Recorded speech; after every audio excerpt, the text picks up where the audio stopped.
of Adjustments regular meeting Thursday, March 20th. It is 6:03 p.m. We're at 105 North 4th Street in the Public Safety Building. We do have a quorum. Dave is absent, but he's on the way, and we will get started. So item number 1 is to consider approval of the minutes from June 15th of 2023. That is the last time we had one. I move that we approve them. Oh, yeah. I move that we approve them. I have Cindy with a first. I'll second. Alan with a second to approve. All in favor? All right, that is 4-0 unanimous. Discuss, consider, and take any action necessary on a variance request to the city zoning ordinance, Article 29, off-street parking and loading requirements. Section 29.22 or 29.2.2 for a plus or minus 8.79 acre tract of land situated in the Douglas Henry Survey, abstract G0366 at 106 West Main. So, Chairman of the ZBA, since you're not really the mayor acting on ZBA, if we could just briefly kind of go over, since were all of you other ones, were you all here for the other ZBA case? No, this was.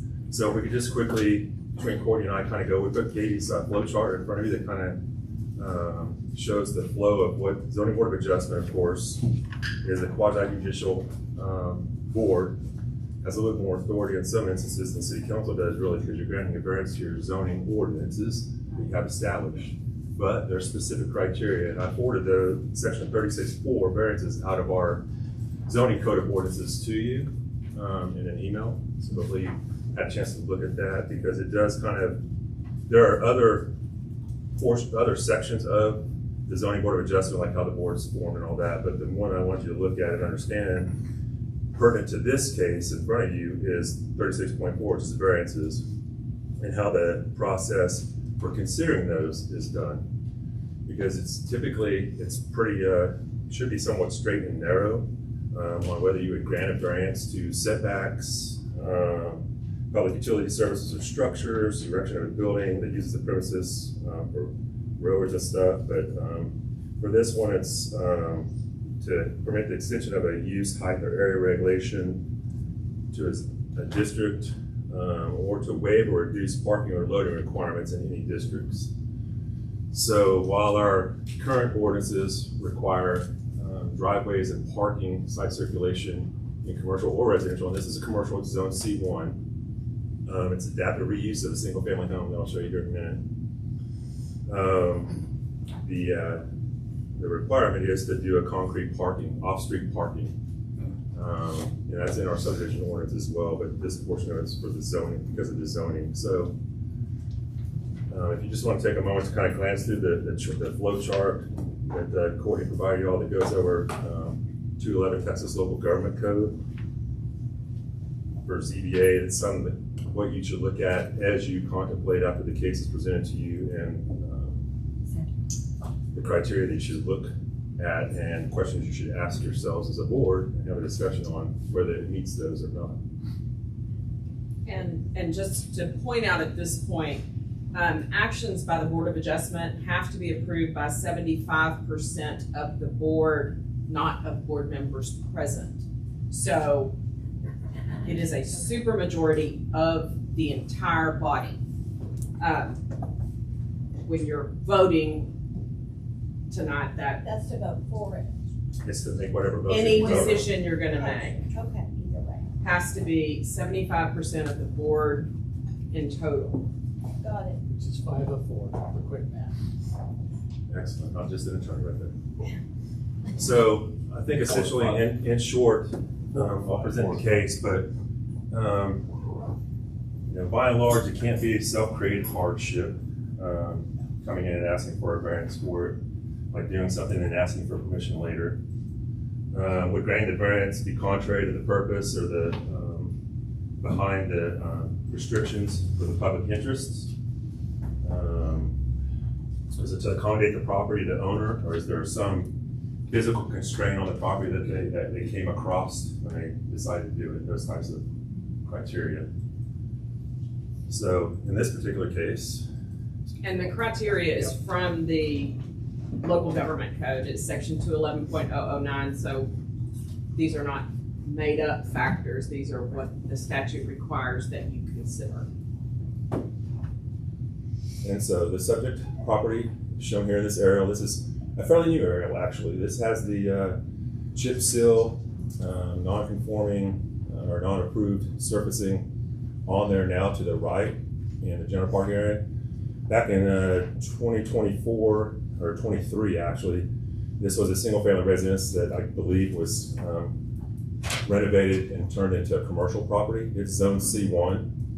Did a really nice job on the commercial remodel and whatnot, but I soon came on board with the city after that was all done. So I'll show you the only permits I have on it right now are the electrical and some plumbing reviews. So, but that's not relevant to your case. I'm just pointing out the timeline of how it became to where we're at. So as it's a commercial land use, it has to have, it's supposed to have commercial parking and meet the parking requirements as far as number and site circulation, those types of things.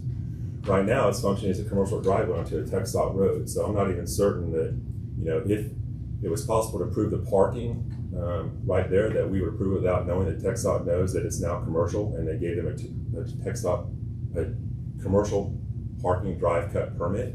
Do they have one? Do they? I have to ask Cody when he comes up here. I don't believe so, because they're just basically reusing the driveway that was done for the residents. So as long as they're not widening and stuff, it's not going to trigger me to necessarily tell TxDOT or them to have to ask TxDOT, but it barely meets our spacing requirement from the intersection anyway. But so this is what it looked like when it was approved to be occupied for this business right now. Very successful, wanted to stay successful. So when the CO was issued, we kind of discussed, hey, you've got to get the parking taken care of and fixed. So we started discussions about a year ago with Cody about doing that. Originally, it's just gravel. His employees and site visitors or whatever park on the gravel grass there that you can see to the right. Evidently, a month or so ago, with more rains and whatnot, this is another view from the street previously, what it was. This is what it is now. It's not concrete, not asphalt, it's chip seal basically. When did that happen? It happened about 8 weeks ago, maybe 6 weeks ago. As soon as we noticed it, it wasn't like we could just go, okay, well, he's just adding a little bit of gravel, not really expanding the non-conformance. But when it steps up to this, and I get asked by other business owners and other people around, how's that possible? And the school district couldn't extend even their asphalt driveway. Our ordinance doesn't allow you. If you have asphalt now, you can resurface it, but you can't extend that asphalt. The school district on their property has an asphalt parking lot, wanted to extend it, and they were told they couldn't, with asphalt anyway. And obviously they didn't want to do concrete tied to asphalt. So this is where it is, but the only alleviation isn't for staff to approve it, it's to come to the zoning board of adjustment because it is a zoning code. And you guys can weigh the factors of whether it should be allowed as it is, or I'll get into a second what I believe is what staff would recommend. This is the current property. It's still 3 lots too, so we need to talk. We've been talking about getting it replatted. There's discussion with the person that he purchased the property from on maintaining a portion of it. The problem that was arising was our code requires a minimum frontage of 150 feet. The whole 3 lots right now, as they are, is 150 feet. So unless you just remove the lot lines, and as you can tell, maybe if you're vertically, right now he's actually parking on what isn't the lot where the office building is. The driveway comes in there, I kind of covered up with my note, but you can see where the driveway comes in. So he's kind of not even parking on the lot that the actual building serves right now anyway. So that's kind of problematic. So we've been talking about that, but we originally come up with some general concepts. This is coming to the backside, coming off the side street. Whether this works or not, I don't know. We need something more dimensional because the typical parking spots, as you all are aware, is 9 by 20, and then side circulation for 2-way with 90-degree or head-in parking is usually minimum of 22, normally 24. So if in fact those dimensions are correct, I don't know, we're gonna have to work on whether that works or not, because you can't have people like pulling in and someone's pulling out and you're coming at 14-foot width.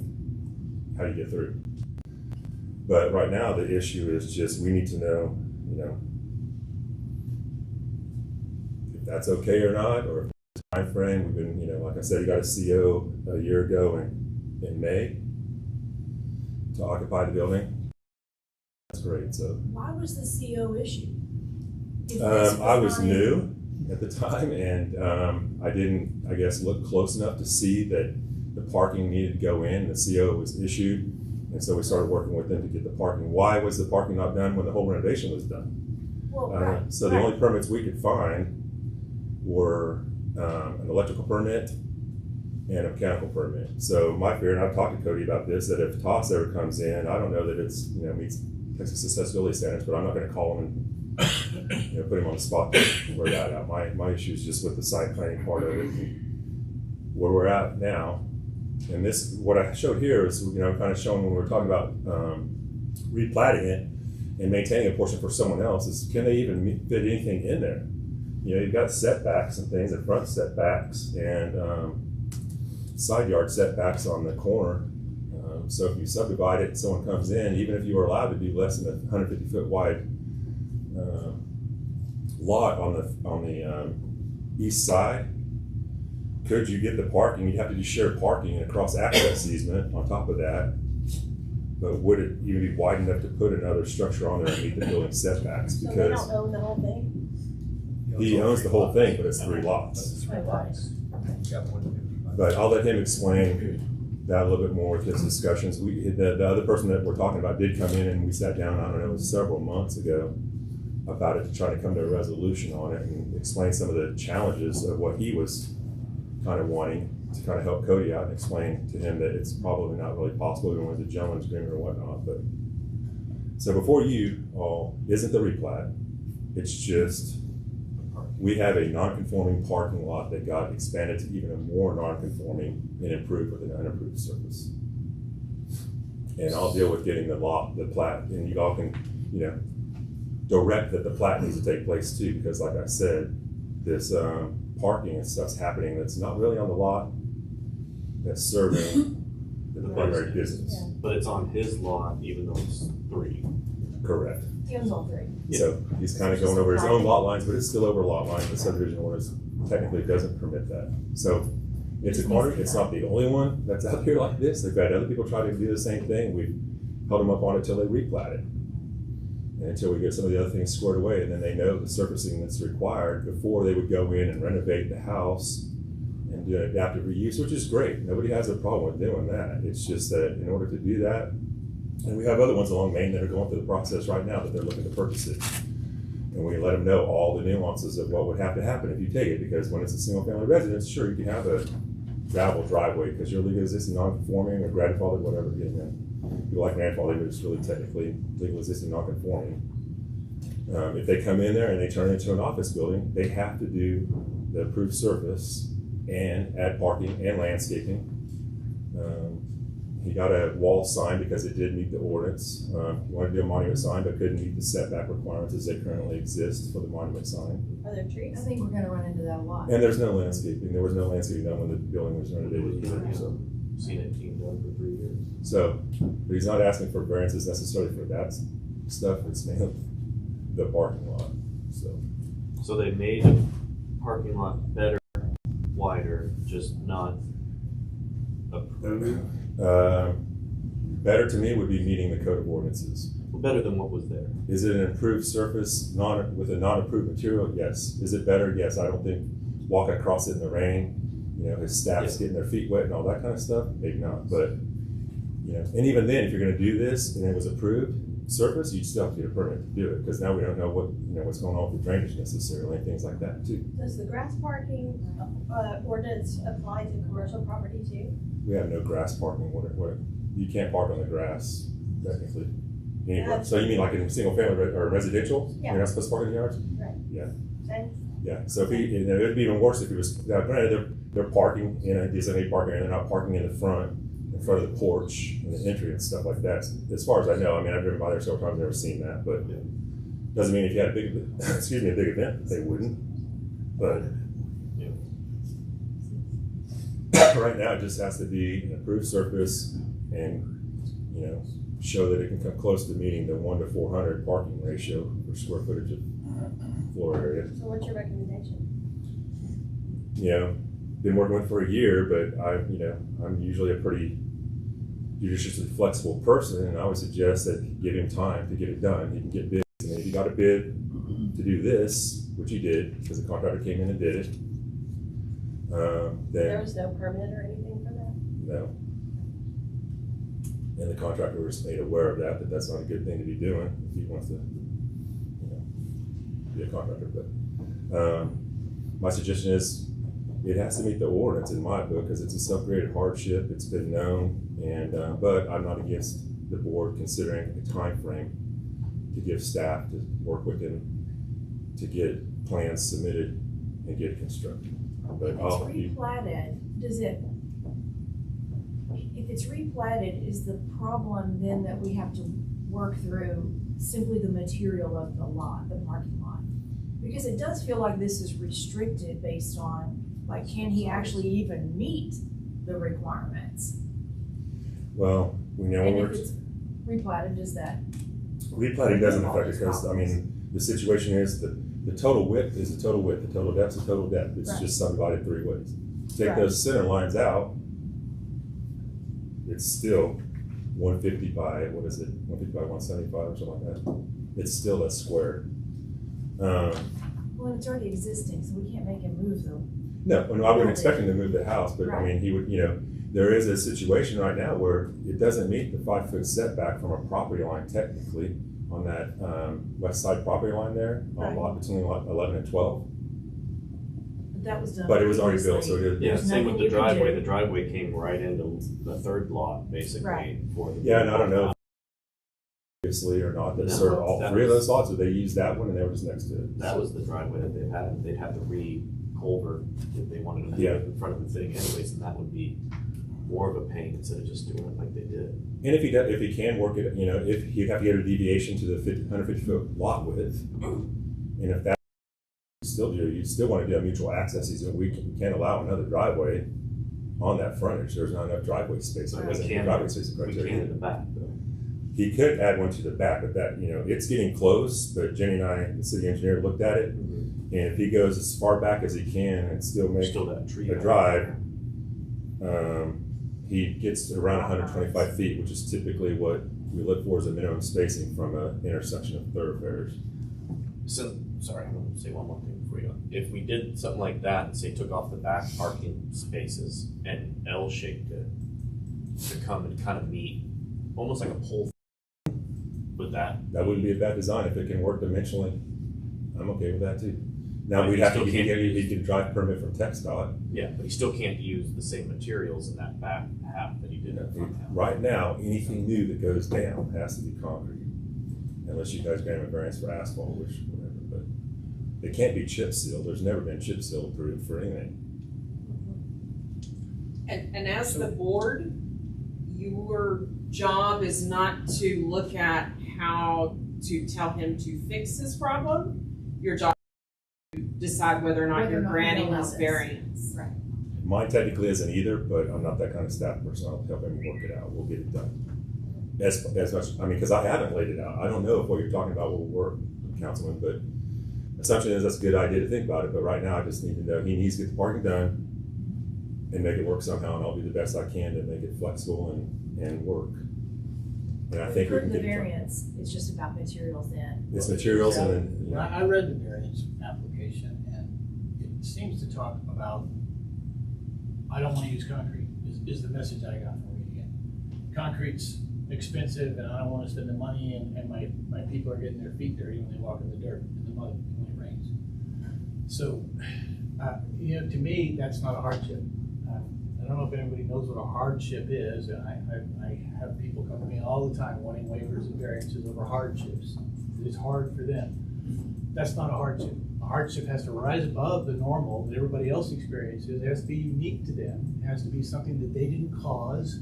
It's some third party is making happen, and it's somehow different for them than it is for everybody else. The message I get from this application is concrete's expensive. Well, it's expensive for everybody. That's not a hardship. It's something you don't like. It's not convenient, but it's not a hardship.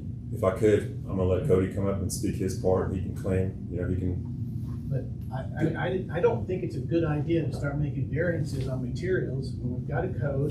The code says they've got to be concrete, and then suddenly we're gonna say, no, doesn't have to be concrete, after all, so what's the point of the code? Well, let's hear from code.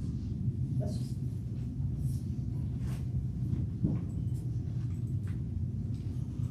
Just give your name and address. Ready to go.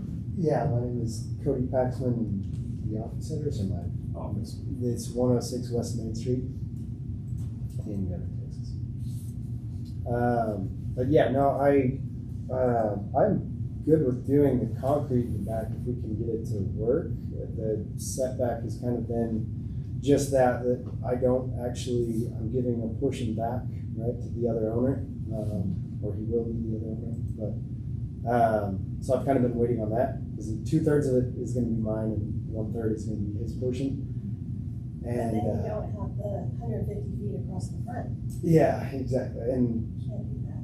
I know. So that was kind of what we met with Eric about because I didn't think it was going to get approved after. I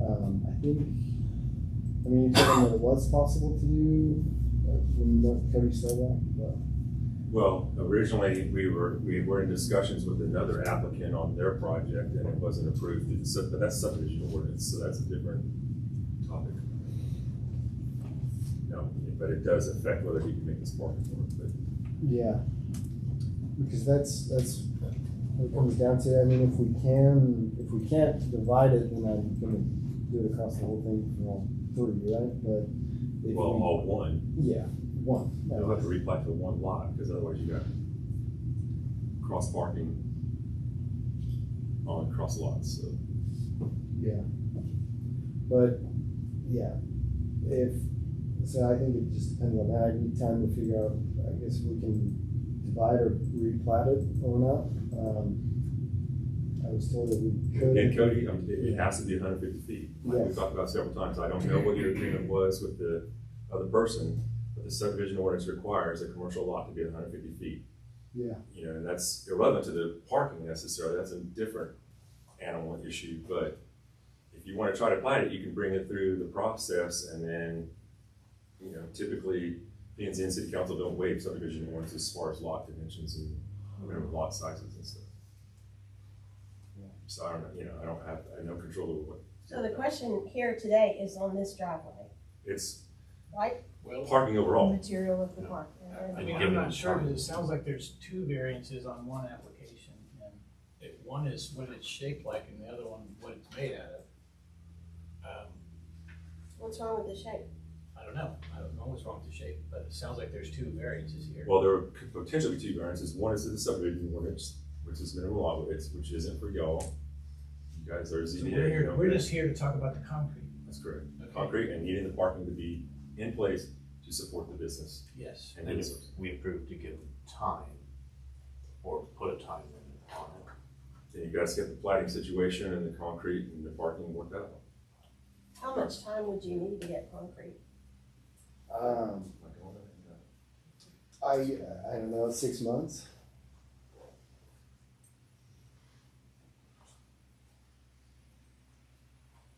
and then to design and all that stuff, so if we were to say 8 months. It's not that hard to design. And again, it's been a year already.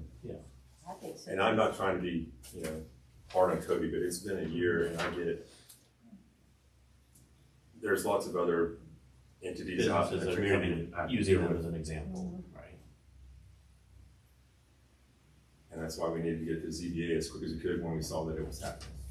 Or happening. Well, can I make a motion? Are you ready for a motion? Certainly. I move that we deny the variance request and give Cody 6 months to install concrete as approved by the city. Permit. Is that right, Eric? That would work. We got Cindy with the first to deny the variance. And then she had conditions on why it's being With the done. conditions. With the condition that it would 6 be months. replaced with concrete 6 within months to 6 meet the months. parking, To make it the off-street parking and loading requirements. I think it would be the best way to say it. Second? Street parking and loading requirements. I'll second it. All right, got Alan with a second, all in favor? Aye. And any opposed? Yeah.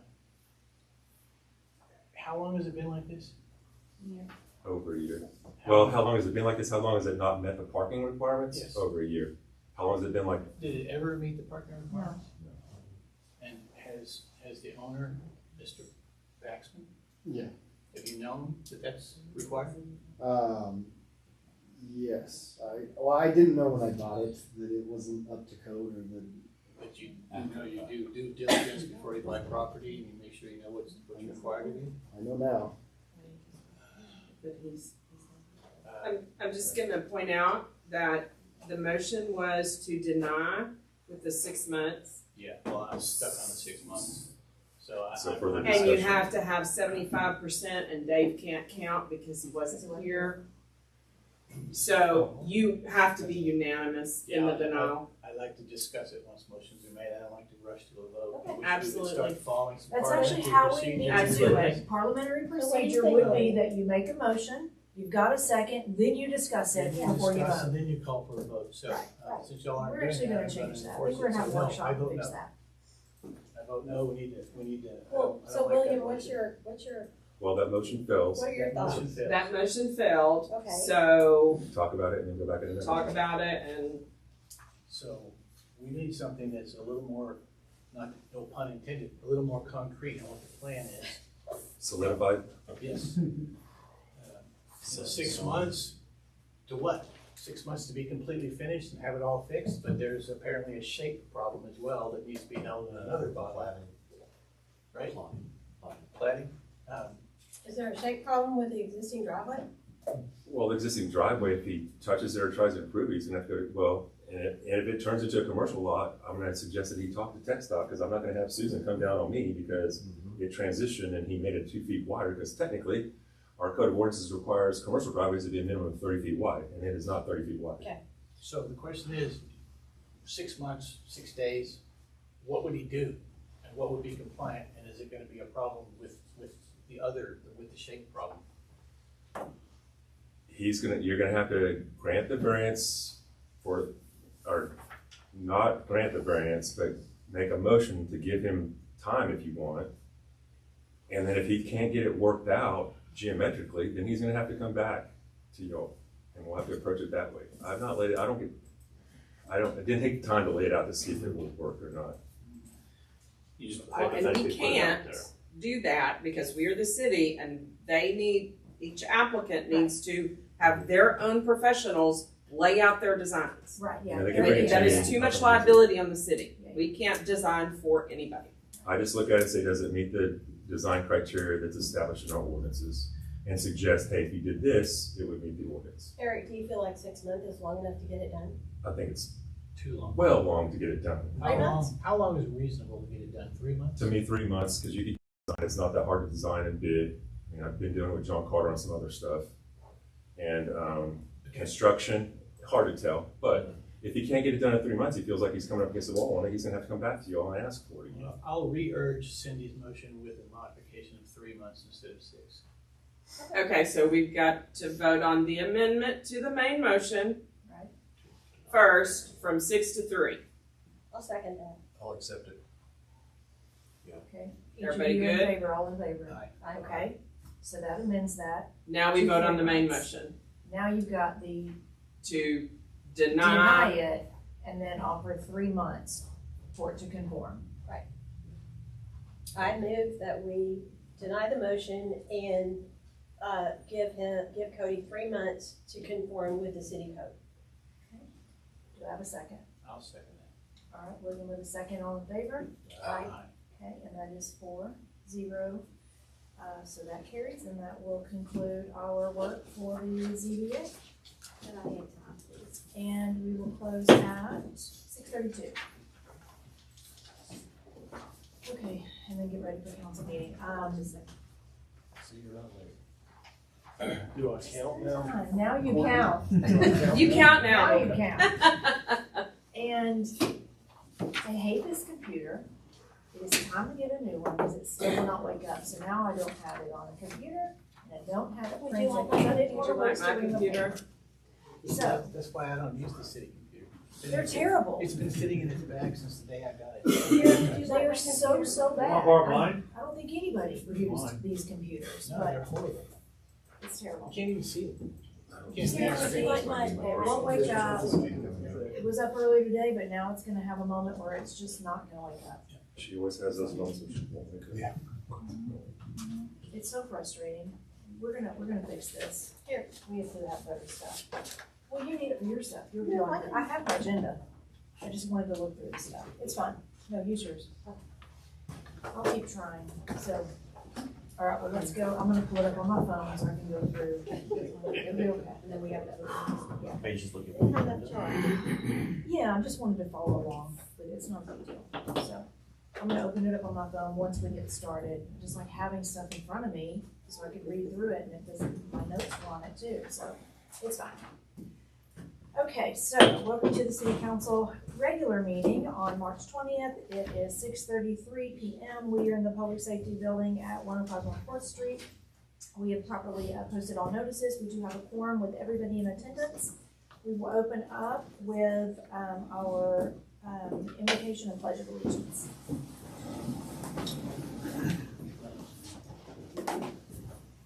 She's gonna do it. Okay, Chief. Awesome. Dear Lord in heaven, we thank you for the many blessings you bestow on us daily, Lord. But most of all, we thank you for sending your Son, Jesus Christ, to die on the cross for our sins. Lord, I pray for the city, the citizens. We pray for the mayor, the city council, the staff, police, fire, and EMS. Lord, we ask you to watch over us, keep us safe, guide us and protect us, forgive us when we fail you. These things we ask in your heavenly name we pray. Amen. Amen. of the United States of America, and to the republic for which it stands, one nation, under God, indivisible, with liberty and justice for all. Honor the Texas flag. I pledge allegiance to thee, Texas, one state, under God, one and indivisible.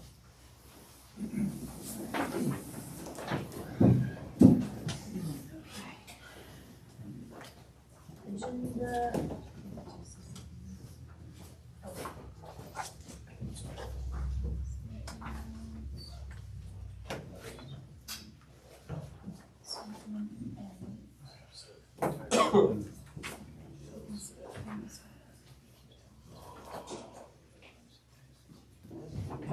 Okay, so we're gonna open up number one is the consent agenda. So this is routine business unless you guys wanna pull it out. We kind of put all this together and approve it. This is the approval of the minute meetings from February 20th regular meeting and March 6th council regular meeting. Consider approval of the Gunter Police Department activity report and consider approval of the Gunter financial report for February 2025. I move we accept all of that. Second, William with the first to approve. I heard Alan, I think, with the second. Alan second? Dave second. I count now. Okay, you count now. So William with the first, Dave with the second to approve. All in favor? Aye. Alright, that's everyone. We'll move to Director of Planning and Development report, a current development overview. Eric, would you? Just real quick, and I don't know, maybe the mayor's gonna mention this, but I'll mention this since I don't have anything else to mention. We spoke to the contractors, the developers with Senecola, and they're going to be starting to pour concrete on the bridges phase 2A next week. It's passed all its inspections for the subgrade, the curve, and the crown, the subgrade, and all the edges and things like that. So they're putting some steel down now, I believe, and they'll start pouring tomorrow. We continue to have a lot of discussions with potential developers and real estate speculators, I think, coming to Gunter asking us, what's the city looking for? Are you interested in doing this and whatnot? We do have some things that are really kind of cool and interesting that we were trying to schedule some meetings with them to come in and meet, because I'd like to have the mayor there for after I meet with them one time and they start acting like they're more serious and come back twice, try to step it up a notch to see what we can do to help them out. There are some people that were asking, they're kind of waiting to see, once we got transitioned from the EDC to the NDD, not necessarily because they're in the ETJ, but just because they wanted to wait till that dust kind of settled from all that before we really talk to them more about any economic incentives or whatever might be available to them. We did get some, we're going to talk about this as an agenda item, the plating, but we are getting We did get some final plats on some things, in the bridges for phase 2B, which is the south side of the golf course. So that's kind of exciting tool to get the bridges going a little bit more. Gunter 66 is moving forward. He's working with some off-site stuff with Mustang Sud, who we're going to ask the managing director of Mustang has said he would like to be able to come, or we discussed it. He's amicable coming and speaking to you all next month's council meeting. He's out of town this month. Kind of describe to you the kind of work and what the investment they've been doing in Gunter in particular. So just giving you guys a heads up that hopefully we'll get him scheduled to come in. I'll work with the mayor on getting him on the agenda. Other than that, we've got CEOs coming and for commercial businesses and John Carter's stuff. And that's pretty Still much. tying up things with BNSF. Yeah. And Yeah, we have continued to have this, BNSF has cleared up a lot of the things we had on their TIA and their flood study, and the other things with the DA. We had a really fruitful, I think, meeting with them a couple weeks ago that Courtney's aware of to just kind of tweak a few things so that we can move forward and get their plat will be back. The preliminary plat will be resubmitted and all the mechanisms in place for redoing the DA and those steps. They're officially approving the DA. So we're extremely busy, but excited, but it gets a little overwhelming sometimes, but it's good. the pool in the bridges area, is that still June start? I'm Because not we've gone back and forth, people are asking. Yeah, I'm not sure if it's June. He is supposed to be, he being the architect that's working for Centurion American, and I've been talking, we've been kind of going through some of the design of the amenity center pool playground design. It's technically hasn't met the triggering point yet that's in the developer agreement that it has to be constructed. It's based on the number of building permits that have been issued.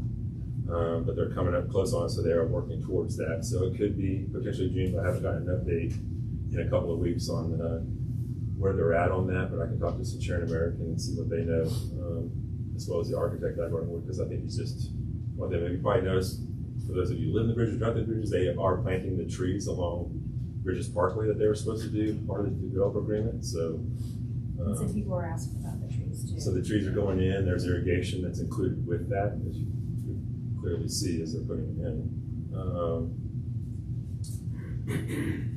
Other than that, can't think there's anything else. If you guys have heard anything or have any questions, I can answer them for you. Of course, you can always call me anytime. Is Heather updating you when y'all talk, like just kind of routinely on the overall, everything, when things are gonna start, or you haven't asked? Start on what? For example, like the amenity center, No, I'm not sure that she's the one that would know that. That might be Sean Terry that probably knows that, or where the other staff is, Centurion American, but usually she's more to, I believe Just from the when I work project with her, she's the construction. project construction manager and development. then somebody else over amenities and Oh. stuff. One other thing I want to mention is we've had Bureau Veritas, as you're all aware, as our third-party inspectors for quite a while. We've had Shane Grissom, who's our civil inspector that inspects our fire lanes and public streets and everything but sewer and water. And even that he keeps an eye on, and our drainage stuff. Unfortunately, he's taken a great opportunity that Bureau Veritas has given him to go be the primary inspector on Terminal F at DFW International Airport. So it's bad for us that he's, but good for him because that's a good resume builder and experience for him. But he promises me that Robert Smith, the guy that's going to take his place, and we'll have him come to council meeting probably once I don't even know if you all met Shane or not, but he's been phenomenal. We can really, He's been great. have him work with him. We can really trust him on stuff. That's a bummer. He's very engaged. He'll talk to us and call us about stuff. He works through issues that are, that we could probably deal with, but he helps us out on. And I trust him a lot on stuff. He knows when stuff needs to be done right. He knows what our expectations are. So hopefully the new person will follow through with that because we're extremely busy. And it's, I look at the permits as they come in and get approved. We're still training staff to make sure that they realize that they're not just processors. We're not just going to give things to Bureau Veritas because some of their inspectors or the plans examiners make errors, and it frustrates me, but I have to keep an eye on it somewhat because it's important. Shane has always been one of those that, from a civil standpoint, he's been working on the apartments for 2 years. It's just been ridiculous, but so we'll see how it goes. But just want to let you guys know that too. I think that's all there. Unless you have something else. No, those are my only questions, and some people were asking about the Vanity Center. I'll see if I can get an update and I'll bring it to the next council meeting or let you know. Suggesting to call us to make it go faster. It doesn't work that way. Just And letting y'all again- know, it doesn't work that And way. again, it's no matter what they might be told, Yeah. as part of the developer agreement, there is a trigger mechanism and it hasn't technically hit that yet, I don't believe so. And then just like the streets, look how long it's been slowed down. I mean, they were supposed to start back a long time ago, and you run into rock, you hit, problems with utilities, it slows it down, there's nothing. Well, they had a TxDOT situation, we had to work with some revamps and That's true. drainage, and things like that through TxDOT right away to try to save some lots. Right. Maybe that should have been worked out earlier, I don't know, but it was an issue we tackled and resolved, and it took time off the construction start. All right, let's move on to, agenda item number 3, the mayor and alderman report. Fiber, we have updates, I think, Deidre and Alan, on that, or no? Is there anything new that we? Fiverr was down to 2 companies trying to compete with each other to get the numbers right, and then out of the blue, Frontier showed up and wants a meeting. Right, so that's good So news. we'll at least have 3 companies that are competing for the fiber. That's good And news. Mayor, we have a meeting scheduled with them, and you were invited in, and I didn't know if any other council or wanted to attend it. Or at least one more maybe, I mean, I don't know. No, I think we can put, I was gonna put Alan on it just because he's been working with the other 2 deals, so it Okay. made sense. You want to, I can go pull ahead him and in. forward that meeting invite to you. Yes, So yeah. be here, they're gonna have like 5 or 6 people who said from their side. That'd be great. Yeah, that would be great. I will point out that Optimum has been down quite a bit in the last 2 weeks downtown, like for long periods of time, like Yeah, we ran a over meeting, 12 hours at one time. we ran a meeting last night. Exactly. So I just want to throw that Our in fire there. department was compromised because of it. Yes. That's a problem. That's what that thing is over there underneath the TV is what the fire department uses when it goes down, as a hotspot. Yeah, they're recommending people who call in that they get a 5G hotspot from Verizon or AT&T. That's what Optimum is suggesting. Yes. Go to fucking Yeah, beggars. Kathy Kramer got us set up to where we do have a plan B for their meetings, just do it. TCQ, we talked to Carlos, and we're right there at the finish line with being, approved with everything Second we've been doing. from release or in queue, as he called it. Final steps of What's getting the all that plan? approved, Hopefully we'll know something about. Is it the air quality? the air quality, so that's what we're If they're still going waiting on at the that. pace that they're going in 2 months. It was very, very slow moving. Texas Ethics Commission update, I did want to, update, I'm almost at the final stretch myself. There were 2 more of the 14 TEC complaints that were still pending. This particular one that 4 people submitted, and I'm just gonna say who, because they've talked about it, Connie Eubanks, Cheryl Cohagen, Jason Paget, and Larry Peters. This one has been hanging out there, and it went to a preliminary hearing. I represented myself. Courtney can verify that I've not used city funds for any of this. After the preliminary hearing, they wanted to fine me for something I did not agree with, so I asked 4 times for them to please set me for a formal hearing, because a formal hearing gets the door open to get into a courtroom so that other mayors and aldermen never have to deal with this kind of pettiness ever again and have to be charged fines. And they decided to dismiss it. So Yay. What a surprise. I know, right? Because this is something that if I could get it into the courtroom, it would change. It would settle the law. Maybe, maybe not my favor, but anyway, I do have an order of dismissal on that one dated March 15th. There is one more, and that is on propositions A, B, and C. And whenever that one comes back, I expect that one to be dismissed because all of yours were, and you all got the same one. They held on to mine for a little bit just because I have all these things going on. And so I expect that one to be dismissed, and I'll let you know. That'll be the final one, hopefully. Well, let's hope they do the right thing because they're under fire right now. There's a good chance they want to do this next year. They may not even exist, yeah. Yeah, because this has been something, it's never been challenged, and this since, what, the nineties? Yeah. It's never hit a courtroom. I'm like, well, I'm taking it. Please set this for a formal hearing. And they sent me an order of dismissal. So, both good and bad. I will tell you though, that there was a breach of confidentiality with one of these individuals, and I am taking this to a courtroom in that sense. So, I'll share that with you when that happens too. Okay, so I think There was also some falsification on there too. there were some perjury, and I'm gonna ask them, the TEC, now that everything is done and over, it was in this one, there was some perjury, and there were 5 others, and I'm gonna ask them to address that, please. So, but it'll be for them to do, I won't be a part of that. The confidentiality breach will be me taking this to the court, and I will do it. The burned house, we still don't have any other updates. We made the offer. Did you reach out again? I did. He didn't answer you? Has it expired yet? Well, we were trying not to move forward with next steps because it's gonna cost us, right? We have to pay Courtney to do the work. We've got to go into the courtroom. We've got to do those next steps, go in that direction. So last time we spoke, I was like, can we just see if he doesn't have the money to do this, let's see if we can just agree that we'll put a lien on, we'll take care of it and get it done. We thought that that would work. So I guess it has not worked. I did ask Detroit, it was 2 days ago or so, I said, call one more time, and he didn't respond. Yeah, his phone call back was that they wanted to, have the fees, the amount of what it was gonna cost, so they wanted to be added into the contract. And that's when, of course, he says, no, you can call back and tell them verbally what it is, and so I did. And the comment, she made comments to me, so I called the second time this week. When's the 30 days up?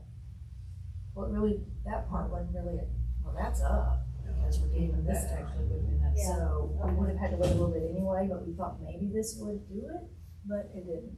So I guess then we'll get together then next Friday. So that's something I changed also recently. My schedule was kind of crazy with trying to get with Courtney and getting things done, and we do that for efficiency so that we're not always, all the time all over the place. We sit down, we knock it out in 3 hours and get everything we need done. And that saves us money in the long run, so we've changed that to second and fourth Fridays. So just so you guys know, if there's something you need, then swing by, because we're here, that's what we're doing, so. I guess that's what we'll talk about, is move forward. Okay. Move forward. I think that's it for I'll keep updates. updated If you if I think of hear anything else, yeah, thank you. Can I talk about that MDD? What about the MDD? Recap? Generally, something Yeah, that I was just gonna we- say, we that had we a have a meeting. successful transition from the EDC to the MDD last night. Everything went well. Paul Volker's the new president. Yep. And, that's all I was gonna say. Okay. Yeah, I'm excited about that. It's gonna start helping us sooner than we thought. Okay, so we're gonna move to, agenda item number 4. I didn't skip anything, did I? It's a little bit hard on this. Okay, so agenda item number 4, and that is to open a public hearing to hear public comments regarding the levy of the assessments against the accessible property within the Bridges Phase 2. This is the bid. So I'm going to open up public comments at 6:51. Is there anybody who would like to speak at this public hearing regarding the PID? All right. So seeing none, I'm gonna close the public hearing at 6:52.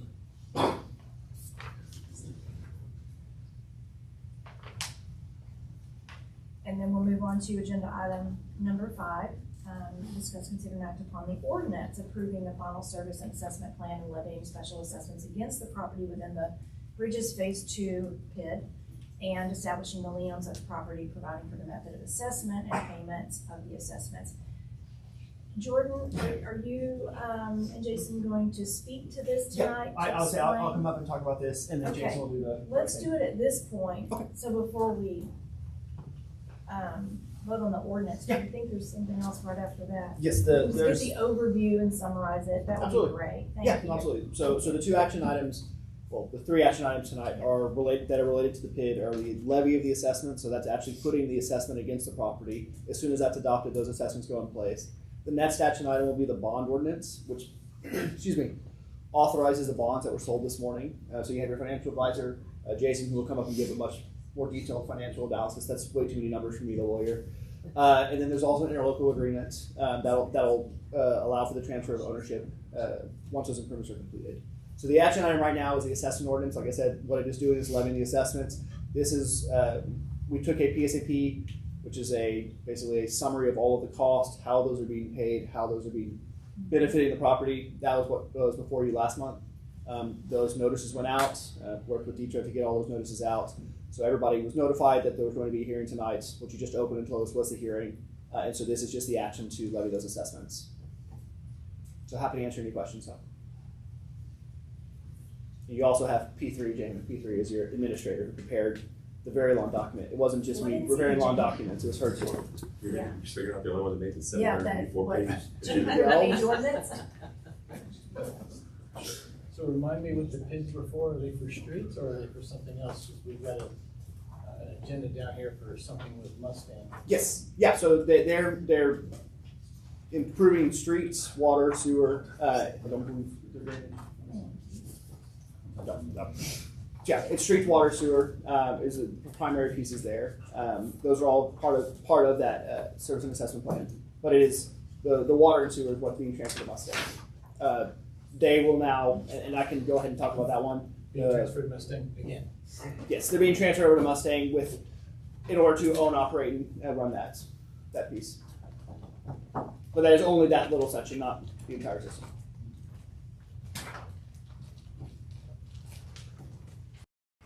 Any other questions? We're not liable for this at all. Excuse me? We're never liable for this. Yeah, these assessments and then the bonds that are for the next action item, those are paid solely from the assessments that are levied. So these are all collected and paid only from those assessments. So I'll let Jason speak on that. Okay. Yes, sir. So Mayor, if it pleases council, I'm happy to go through, I think what is agenda item 6, but so you can kind of have everything in totality. All in if you one like. before we Yep. start moving. Yes, ma'am. Yeah, that'd be So, great. so as Jordan pointed out, we did go out and FMS Bonds marketed and sold the bonds today. That sale is subject to your approval, and that's what you have in front of you is a summary of that bond sale that we undertook. So just a quick, I'll take a step back, and Councilmember Davis kind of goes to your question. This is a public improvement district. It is a set district within city limits. The assessments levied there are levied solely on the properties in that PID. So to your point, there are no taxes, no city general fund, any kind of city revenues that are being used to service this debt. It is again solely the assessments levied within the bridges and specifically phase 2A, which is what we're looking at here. So let me just kind of go through this quickly. We have, as far as public infrastructure costs, so that's one other thing, these bonds can only be used to repay public infrastructure or reimburse public infrastructure, no private dollars, nothing like that. There's no payment to a developer. It is pure public infrastructure that's being reimbursed. So as you can see there, it's just under $5.2 million is the total amount of estimated public infrastructure costs. What we have is we sold bonds 30-year term. That's very standard for PID bonds. Received a final true interest cost or average rate, if you will, of 5.961%. Again, going back to the assessments are the only revenue stream used to repay the debt. The debt's non-rated. So again, very happy that it's a little bit higher. It's certainly higher than what the city would sell if you were selling debt backed with your taxes. But again, since these are solely backed by those assessment revenues, very happy with that rate. What we're ultimately asking for your approval tonight is $6,466,000 of bonds. Just for a little context, whenever we went out, that number was actually higher with $6,545,000 because of lower interest rate, lower cost. We were able to bring that TAR amount down. So again, $6,466,000. The PID is meant to be self-contained. And what I mean by that is all of the cost of issuance associated with it, the underwriter's compensation, there is a debt service reserve fund. So in the event that assessment revenues did not come in as projected, that debt service reserve fund could be hit. We certainly hope that that never happened, but it is there, right? And so that is, again, as you can see there, some of those line items under there, some of the proceeds. And then again, what we're ultimately able to provide $5,168,945. So we do match that amount that's available for public infrastructure reimbursement. This will benefit 140 lots, is what is estimated, and then the estimated build-out value is $63 million. So that's what will come onto the city's, that's what's estimated, I should say, to come onto the city's tax base. As far as tax rate analysis, again, these are assessments, so it's not a tax, but one thing that we do is we turn it into what we call a tax rate equivalent. And all we're simply trying to do is get a metric by which we measure how much an individual homeowner would be paying in taxes plus that TRE, or again, that assessment. And so you see there the TRE, and I'm looking at line 16, is about 83.3 cents. Again, for context, whenever we were projecting that out, it was actually 88.9, so we're about 5.5 cents lower because of the debt service. And then you see there, just kind of going through the waterfall, you have the overlapping tax rates, the gross total tax rate. There is a TERS component on this, which was agreed to in the development agreement. So once that nets out, $2 and roughly a 79-cent overlapping tax stack. And again, that is lower by about 5.5 cents than what was projected. So essentially, I divided 5,168,945 by 140 homes. That's about $36,921. Is that, I don't have the exact, I don't know, Jamie, if you have that. So that's the additional burden on the homeowner. That sounds pretty close to right. And they know that when they buy the home, and it's a one-time assessment. Right. Unlike like a mud district you live in, it's forever. Yeah. So, yeah. Okay. And to the mayor's point, that is, this is an assessment that is put on the property when someone's buying. It's part of that. There's quite a few notices that have to go up, but it is also something that can be paid off at one time. Okay. Well, the benefit too, and why developers use this as well, is that when these people buy the homes, they are actually, yes, the PID is there, and they have that assessment, but what they paid for that home is quite a bit less, and they get a better deal ultimately in the big picture. It makes it more affordable for that home, for that person. Yep, and in addition to that, this, as Jason mentioned, this PID does also have a TERS, which acts as a credit to the PID. So homeowners have the opportunity to have a TERS credit on their installment every year that pays a portion of it. So they're also getting a discount, so to say, on their installment because of that TERS aspect as well. Yeah. Which is kind of unique, I think. You don't always have that, but that'll help them even more. So that's good for them. The one thing, Council, if you'll turn to the second page, and again, I'll hit this quickly, just through some of the cash flows. So in column C, you see that's the 2025 debt service, so that's both principal and interest. That is a fixed rate. So said another way, that's fixed for the life of the bonds, assuming your approval tonight. The only way that changes is either a homeowner pays off their assessment, right? Or if there's some kind of refinancing in the future, which we retain that flexibility and that ability. When I say we, meaning the city. So if interest rates go down in the future, or once this is built out, once you have a diversification of the assessment payer base, and it's very common, Jordan and I've worked on a number of these where it's a better credit, right? We can actually get credit ratings, investment grade credit ratings, bond insurance, and by doing that, as that rating goes higher, the rate generally goes lower. So we do, again, maintain that flexibility. The PID administrative levy, so you do have P3 hired as your PID administrator. They are paid for out of PID assessment revenues, not out of the general fund, etc. And then the one thing I would point out in column H, one of the things that we try to do is make sure that we have a level annual payment throughout the life of the bond. So as you can see, their payments are roughly about $525,000, taking into account all the cash flows associated with the PID. Again, to provide some context, in the preliminary SAP, we were trying to be conservative, and even though we were conservative, interest rates did even come in better.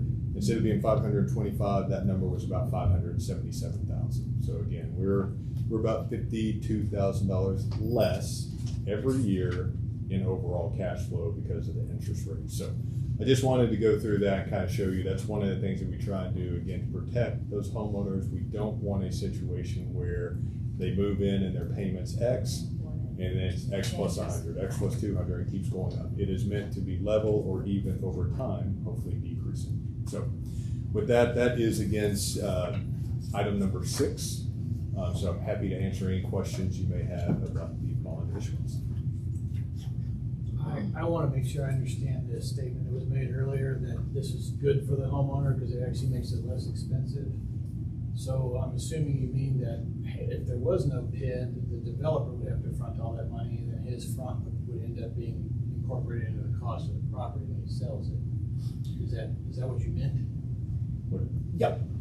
It would absolutely raise the lot price of the prices would home. go up. So, Yeah. so Prices. does that mean the PID does it more effectively than the developer would have done it? And it's not just a matter of moving the cost, it's actually reduced? With the financing, would be able to sell the bonds. It allows for a cheaper financing rate at that point, which is allowed to pass those savings on. It also Cheaper, allows mean less than a lower interest rate potentially than what the homeowner could have gotten on their loan? Yeah. I think actually a lower interest rate than the developer. Yeah, developer. That's That's what I mean. That's what I was trying to get to. How does it, because the cost for developing the infrastructure is gonna be there no matter where you put it. Yep. Right. You're just moving to another bucket, but what you're saying is this PID happens to be a more efficient financing. Right, because financing one of the, instrument. so one of the nice things is the way statute's set up, and the reason why the city issues the debt is the city is the PID, right? Because you are the administrative and the oversight body of the PID. You also have the ability to issue taxes of debt. So this doesn't make the house more expensive. It doesn't No. tax something on No. that wouldn't have been there anyway. It just moves it into a different bucket that's more efficient to acquire for that portion of the financing. I would agree with that, yes. At a better interest rate. At a better interest Well, that's what I rate. meant by more efficient. Yeah. And when they go to get a mortgage, even though that assessment's over here, they're not having to worry about calculating that into getting into that loan. Right, because when they buy Right. the house, So the it house makes it a doesn't little have bit that better for the built-in homeowner. cost. The assessment's over here separate, so you can see it, so you know Right. what it is. Yes. Yeah, they know Absolutely. that it's there. Okay. And the good thing is it never changes. And I guess I'm still stuck on the infrastructure. It's not just streets, it's water. So I It's can tell you- everything that comes I can through. tell you when we get to that next one, I'm gonna be stuck on giving this to Mustang. I'm good with the PID, so I'm ready to call for a vote on this first one. I make a motion that we approve the ordinance for the final service and agreement plan. Number 5 Right, is yeah, no, establishing number a 5. lien on the property. Yeah, and I'll The second ordinance Dave's establishing motion. a lien on the Yes. property. So Dave with a first and William with a second, all in favor? Aye. Okay, that's unanimous. We'll move to number 6, and that is the ordinance authorizing the issuance and sale of the city of Gunter's special assessment revenue bonds. So this is just approving those bonds that he just explained in that 2-page, this Which that we he need to just do, handed. otherwise 5 is worthless. Yes, So this I'll make a motion that authorizes- We approved and authorized the issuance of the sale of the city of Gunter, Texas Special Assessment Revenue Bonds. Okay, William with a Second. first, Second. Cindy with a second, all in favor? Aye. Okay, that's unanimous. Move on to number 7, and this is discuss, consider, and act upon resolution approving, authorizing the mayor to execute an interlocal cooperative agreement, so an ILA, or ICA, between the city of Gunter and Mustang SUD related to the Bridges 2A, That's, and resolving other matters. Now, that's where I get stuck. Do they have CCN right now there? look, they own the CCN. We can't service the water. This will have to be, I just Transferred cannot to get them. over, they already took our water and now we're gonna do It's- this and give It's more to water it, and so- sewer. Water and sewer, thank you. They already took our Yes, water and our it is, it's sewer for water. a song. Thanks, Eric. We can make revenue off of For sewer a too. song because somebody, It's a vote. because somebody didn't do us a favor and now we're gonna do it again and just help them keep growing. I can't get past that, so. this is where we Don't are, wanna though. vote on I it, would I'm just ready. say it takes the burden off the developer, because the way Mustang grows isn't because of Mustang growing, it's because they took the burden on the developers to pay Right, for it. right. In So, areas where it's not really, they're not out in the boondocks like a school or a hospital that would assume they have to extend it out there. It's this in is our a city pill already. we're gonna keep swallowing, William. I don't wanna keep swallowing it. And I'm gonna be stuck on it every single time because Mustang shouldn't have our water. It was a ripoff. We got screwed. And I'm not gonna, we can vote now, and I tell you, I'm gonna vote, so go ahead and call for it. All right, I make a motion to approve it. Second. All right, so Dave with a first and Cindy with a second, all in favor. Nay. Any opposed? Give me a second. Anything to do with Mustang, I will tell you right now, I'll vote no every single time. And y'all should too. Well, if we had an option, We do have an option. What is We our- keep saying- what's the We option? keep saying no until they come to the table. But it's not hurting them, it's hurting the developers. yeah, we're holding then- the developer. There's gotta be costs. some way to get them to the table and get our water back. I'll see what I can do. You're the attorney, I will So, give you all the information that I have and work I with just you to don't think figure it it makes out. it better by continuing to give them more infrastructure. And when we do get it back someday, it's gonna end up costing us even more after we already paid for it twice. I don't think I anybody's understand. happy Nobody's happy about about this. where we're at. Well, if Mustang's watching this, I wanna make sure I'm on camera, there's nothing good about Mustang, and I'm totally never gonna be happy with it. Okay. Can't wait for them to But come. we can't hold our developers hostage because of. Well, we can, because if we put the pressure on them, they're gonna put the Then pressure put on pressure on Mustang. Mustang. We absolutely can hold the developers hostage. So we can tell them no until you get on there and you take your development muscle and you put the pressure on Mustang to get us our water back. Well, what happens is they will go get MUDs so that they cut the city out of it, and then they do a MUD, and then they contract with Mustang, and then we get nothing. And we get more of on our perimeter of what we didn't want, no say in the development of it, and now we're going way off topic, So so. I'll just roll let's over talk and let them about just that. run the knife right up our gut and nothing we can do about it. Well, if they want to live here if the city doesn't have anything. I mean, we have to Maybe build it take over care of 100 business. I know it's terrible. So, item number 8, Just Mayor, hold, you we need have to a hold on, because pause. we gotta sign this, Yeah, I right? have to do this real quick. Okay. And I don't feel like I'm rolling over, William. I did. I'm a realist. I'm a realist. It just sticks in my throat every single time we do something and add infrastructure and increase it, make Mustang get better for it, and we're the ones carrying the mechanisms for it. Well, They shouldn't have had our water in the first place because Nobody's we gonna had argue. to trade to give our water away. That's not Mustang's Yeah. fault. I We mean, approached them. nobody's gonna argue with that, but, I mean, the time for that fight was about a year ago. 4 years ago. Not now. I mean, it is what it is at this point. It was 4 years ago when they signed it. Well, they signed it twice, 2 different occasions. I don't know why, It was, I don't know why we're not going full. force. October 2022 when this was sold. Alan and I are gonna drill a new line. We don't have the CCN to serve us. Actually, I saw it signed in July 2021. It just seems like Gunter got sold down the river every time there was an opportunity to sell us down the river. Well, and that's true. They We're got just a really little good at bit too late.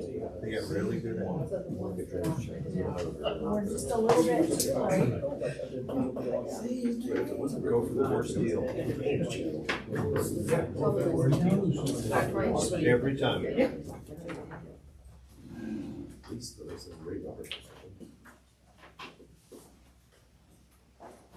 What kind of car are you guys getting over there? Fleet services, fire department. Hopefully the tires don't go flat. Not tires. Like mine was at a dig on me. It's mine's Oh, probably that's like what that. you do is Brand new one. water tower kickback.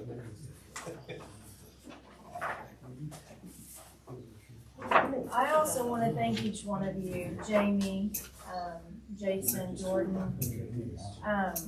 A lot of work on those calls, and it takes a lot of time when you're hitting those weekly. I'm glad they're over, Yeah. but I appreciate you guys and all the work They're that over you for now, did, not 166 weeks old. and answering all the questions, and it's a lot. Bring it back once, so I've had the opportunity to work with them for 7 years. Yeah, y'all are great. They probably didn't like giving me their cell phone number, but I know Jason uses savings. I called and I was like, I'm in the middle of an audit. I need you. Help me with the bond portion. And without any hesitation, he got everything done for us. So I really enjoyed working with both of them.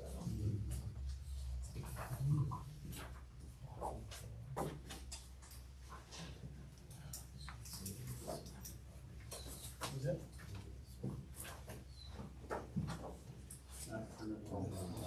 Yep, definitely.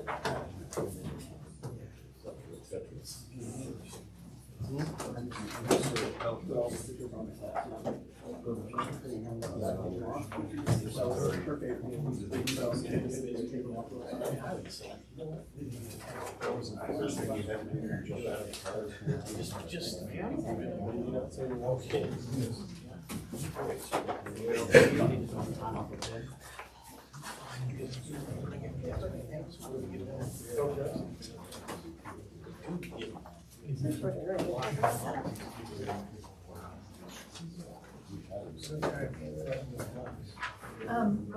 yet. But we're gonna take this.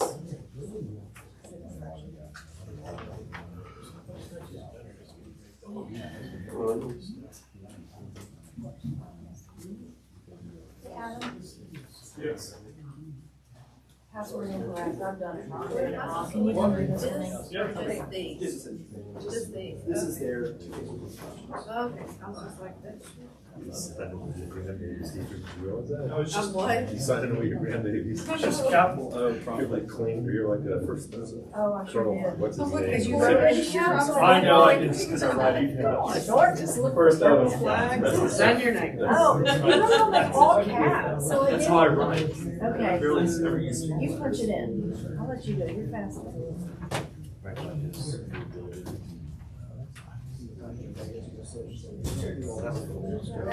And it's gonna go, oh, this one. Just a capital O. Now I know.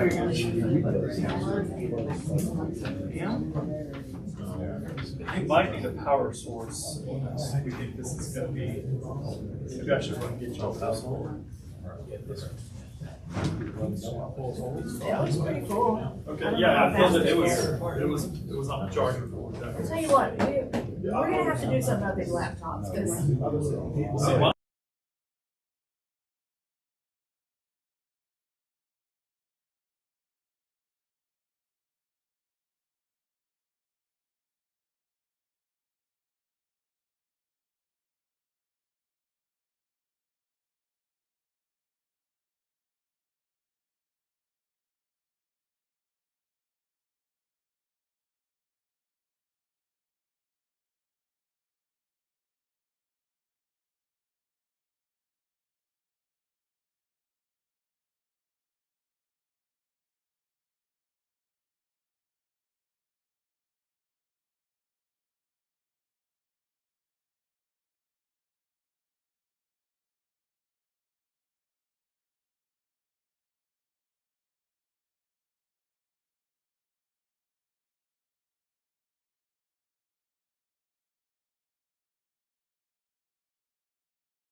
Jamie? Rosa. Somebody said that, Rosa, I'm sorry, Rosa. The video lost sound. No, it didn't lose sound. I put it on mute because y'all, they were Okay. doing stuff. Okay, cool. That's hot mics. Yeah, we don't need no hot That's what I'm mics. hearing. Damn it. How about this one? Oh, I fit 3x6, but that's enough. Mortgage. Hey, the way from this chamber here, they are. I didn't know they had these people who have been. There's no announcement, nothing. That was weird. Yeah, right. No, when I broadcast, I turn it. I was email. Three houses, like, football floor. You can't slide your chair, you'll never help.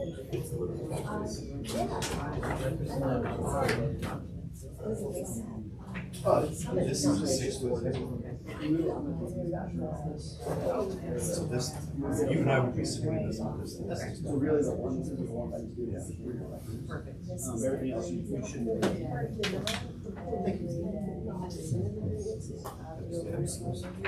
I see red flags. Alan. What's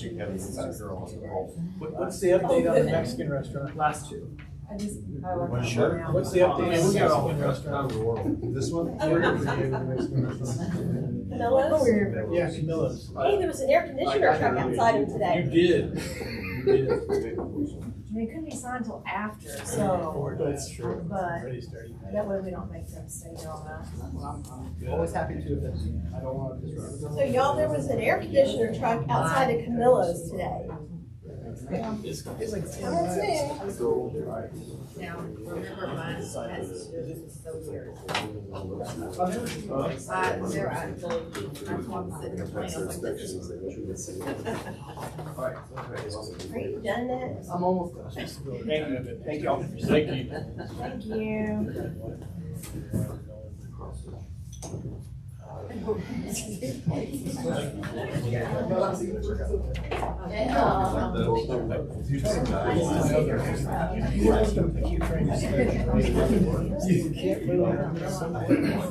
He reached down, grabbed a rock, would go 80 feet. He's like, I thought this was a kid's toy. I said, "No, it's legit.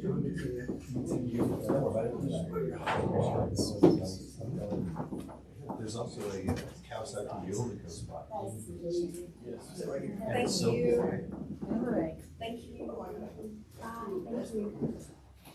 Okay, so agenda item number 8, discuss, consider, and act upon a resolution, Are we live again? We live again? Yes, we are live. now this is approving the funding agreement with the Gunter Municipal Development District, the MDD. So between us and the MDD, this is, they passed this last night Yes. to fund the project. So this is just, are we accepting the funding? We're not talking about are we buying yet.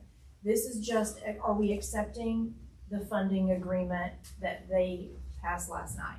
Because we're still waiting for an appraisal for that piece of property, right? We gotta talk about the purchase of it next, but this is, are we gonna Just do it. This is- accept their funding? This is just our deal between us and the. Us and the MDD. Okay, yeah. I move that we act upon a resolution to accept the funding from the MDD for the purchase of real estate from the Gunter ISD. Not to exceed. Not to exceed $358,934. So I have Cindy with the first, Well, lest anyone say I'm not pro part, I'll second it. William with the second, all in favor? Aye. Okay, any opposed? That's unanimous. Now, number 9 is to act on the resolution between the city of Gunter and the purchase and sale agreement between us and the GISD. So that's where we're back to this conversation from last time. There was a lot of confusion. So there's new information that was given to us. Yes, now, before we get started though, I do have a agenda item speaker. So I didn't even see you there. So Mark, if you'll hop up here, then you, I'd like to understand what answers y'all have first before. Answer? you want to hear discussion first? Or I would like y'all what to we came back discuss from the last new time? information that you received before I try to address my concerns. I think because it's a negotiation with another entity and this is a live broadcast, I think this should go into executive session. So was going to actually suggest that for part of it, only because the numbers that I need to give you guys, and I need one piece of something that would jeopardize the city's position. So we will do that, but I do want to clarify, make something crystal clear, because, we didn't need a timeline and all that. Y'all just wanted the numbers, the appraisal, and to see what it was actually worth. But we do have to clarify this, because this is important. Josh Long is a member of the EDC when all of this started. Now he's, carried over officially last night as a member of the MTD. And I want to make it real clear that he is not representing either side of this, not with the city, not with the school district.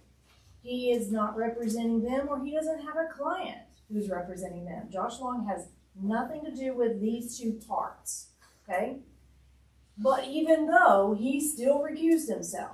So I just want to make that crystal clear. I'm not really sure how that came into play, but it's not true. They did reach out to him at some point and asked just for an opinion. So he gave it, because that's what he does, right? Just like if somebody asks you, you're an attorney, they might ask you an opinion. So Josh's not part of this at all, and he still recused himself. So I just want everybody out there that's listening and everything, that everybody know Josh didn't do anything wrong. No, I think it was just the fact that we didn't have an appraisal of some Yeah. sort done. Doesn't matter Right. who it was that gave us a price, it was just, Right. we didn't have an appraisal. So now, that aside modified. from that, we did not have any sort of appraisal, and I couldn't get one fast enough. But I got a very good second, an opinion from Monument Realty in Frisco. They have nothing to do with anything in Gunter. They don't know why I wanted it, didn't ask any questions, just gave me an opinion, a comparative analysis. But that information I need to take to executive session first, because I have to explain a piece, and then if Courtney says it does not jeopardize, then we'll talk about all of it, but we'll talk about as much as we can when we come back. So we can have this conversation and then come back to this agenda item number 8, if y'all want to do that. Is anybody opposed to doing that? Okay, so let's pass it for now. And Mark, if you want to stay, I'll wait. then when we come back out, I'll explain it. Hopefully I can tell everything, but I am concerned with part of it that it could jeopardize us in one little piece. So let's move to number 9. This is discuss, consider, and act upon the resolution. No, that's actually the Yeah, purchase that's the sale. one We did the we're 8 gonna and then the 9. Okay. So So it's did we accepted 8? Let me mark Yep. that. I'm sorry. 9 we're coming back to. Mhm. Okay, then 10 is act upon a resolution approving the winding up and the dissolution of the Gunter EDC, and authorize and approving the transfer of all the assignment from the EDC to corporate assets and everything to the MTD. And we're also assigning the debts that are owed to the EDC, to the Yeah. EDT. Everything goes over, the MTD will handle everything, and the EDC will cease to exist. And I'm gonna recuse myself because I'm on the MDD. So, any questions or, No, I'll make a motion to approve. all right, Second. Dave with the first, Wade with the second, all in favor? Uh, Okay, that's 4-0, with Cindy abstaining. Number 11, discuss regarding the MDD bylaws. Hold on one second, let me make, okay. So, we did pass these with, I don't know, was it 2 meetings ago or so, with the understanding, all of us were on the same page, that we would come back in and revisit this. And so that's what we're doing now. I would like to start with, I've had people ask me about EDC, did not have any of us on it, and they actually removed council from being on it. That was prior administration, right? You guys didn't do that. That happened in 2023, before I came on board. And then, or right about the same time, they had said they were gonna do it. And then immediately, I think last May or June, well, June-ish, June, July, they actually removed, Patsy and Cheryl and everybody that was on boards, they pulled everybody off. Now, when we took over, when we were, managing EDC at that point, we went and reverted the bylaws to open up board positions back to the state guidelines and statute. So that's where we left it all. And anybody could have been on that board according to the statute. Well, then when we converted over, we said, let's just carry everything over. The MDD bylaws, originally, we thought it might be good to have one council member on the MDD for collaboration. It's certainly not somebody that you don't have a majority vote, but it would be nice to have somebody to go back and forth in between. The reason, and I'll let you guys kind of explain why you thought that was a good idea or didn't or whatever. My thinking with that was that it's a brand new district. None of us have experienced this before. We have a lot to learn about it. It's very powerful in the sense that it doesn't have to come back to us. They can approve projects. There doesn't have to be, it can be more than 10,000. They don't have to come back for 2 public hearings. They can get started. They issue decide to do something, they can break ground in 48 hours. So for me, originally, until everybody was thoroughly trained and we had a real good board, it just kind of made sense to have that collaboration in between the 2 boards so that when they're in a meeting, we're not there, but one of us would be. I think if we get, as soon as we have a full board, me personally, I'm totally okay with pulling all of council off. So I don't know how you feel about that or you feel about that, because I haven't talked about anybody. I haven't talked about this to anybody. But I think it does need to be its own entity, and here's why I say that. Because Eric's collaboration, right now he's between the 2, us and them, this board, that district. And so there is collaboration. I think it's also a little bit weird when you're trying to make a decision. I'll put myself in that place of being on the MDD, that you've got a council member there. Just a little weird. Are you really gonna say something? Are you gonna feel like you can really talk about it and hash it out without feeling like you're being judged by the entire council? I don't know. That's just my thoughts with really thinking everything through. I think they're judged by the entire council all the time. Well, they are. Correct me if I'm wrong, Courtney, but they serve at the pleasure of the city council. That's right. We can remove them at any So time. of course, they're always judged. Yes. If there were enough people volunteering and a city council and an alderman was holding up a spot that a volunteer wanted to take, I'd say absolutely kick the alderman off. Yeah. Well, that's what I'm saying. When we There's get a nobody full to fill board. it. If there's a vacancy, In a then we can fill it. vacancy, sure. And that's what we did. The liaison thing, I mean, if we want a liaison, we can sit in the meeting at the MDD board We've the got same way Aaron. they sit in our meeting, so. Right. I don't know that it's needed, but I sure hate to see a seat just empty because nobody wants it, and Right. my only concern is that the city council members shouldn't be voting on, as officers. They can vote, but they shouldn't be officers on the MDD. That's too much overlap. I mean, They can be a there's member, only and they four. can vote, but they shouldn't be holding a position Well, of and any. without Cindy, we wouldn't have had a quorum. So we needed to do that. For And I right think now. for If we as a don't have volunteers, transition, but it's as a soon as good we can thing. get somebody to fill it, they should always be, the city council member should always be the bottom of the barrel on the MDD board. Well, there was nobody to Yeah, be secretary. Like I said. Yeah, we get Right, that we now. did that. Yeah, I mean, you hit the nail on the head with what you said at the very beginning. Yeah. If we have candidates that will step up, get out of the cheap seats and jump in the arena, Right, I'd love to Yeah. see somebody, then Yeah. I'll even name names, I won't name names, but there's a lot of people out there that have some concerns about how the city's being run. I'd love to see them get up, and get involved, and get on one of these boards. A lot of these boards we've have asked. openings, We've asked, and and so, we were turned down. so please, come up, get involved. yeah, and if we get this influx of folks that want to, I mean, Cindy, you're not gonna have a problem. No. Jumping out. I mean, No. I look at Cindy as a excellent transitionary startup. Exactly. She's very organized, very HR minded. She's gonna Yep. carry the flag properly. And then when and if, and hopefully it's not if, but when we get folks that will jump in, Can take that off our Absolutely. plate. Yeah. Yeah, and you just pass the torch. Absolutely. I'm fine with that. And that's what I meant. I know you're looking at me like, where'd that come from? That's what I'm talking She about. doesn't Right like now, I it's know a you don't. transition. And I think it was absolutely necessary. People have asked why. Well, it's necessary. Yeah.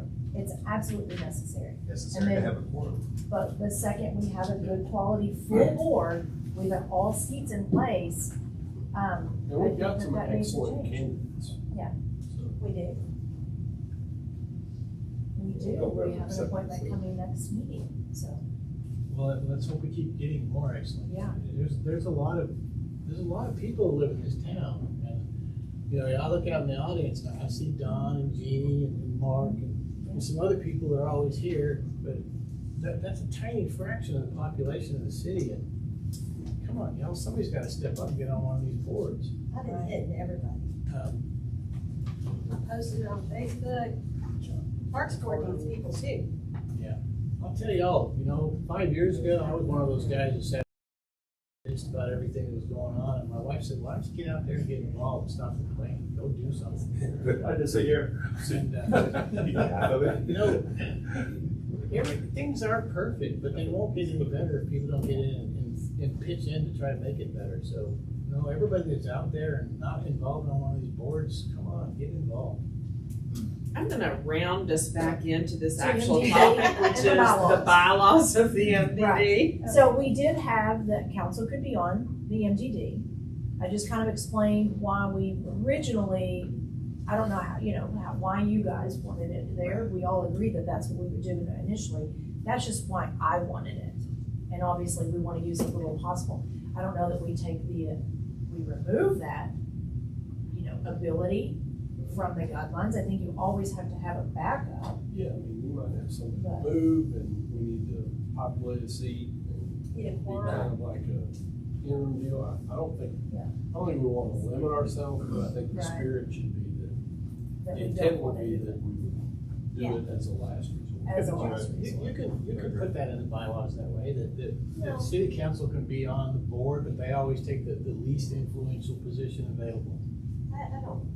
Well, and the That's way where that, You never know what you need though, William. I don't want to restrict it for the future. We Because you just never say, know what you're gonna he need. doesn't want you to be vice president or president, which is an influence. Just preferably, but if Well, it I happens to be kinda that way, see then so Cindy's be point it. that if What I'm no saying one is- volunteers to do one of the positions, Right, that's what I'm that saying. can be taken That's on what I'm by saying. Or if It's no just one qualified, you don't just want to pluck somebody out of the city because, hey, Right. you hold a seat. warm body.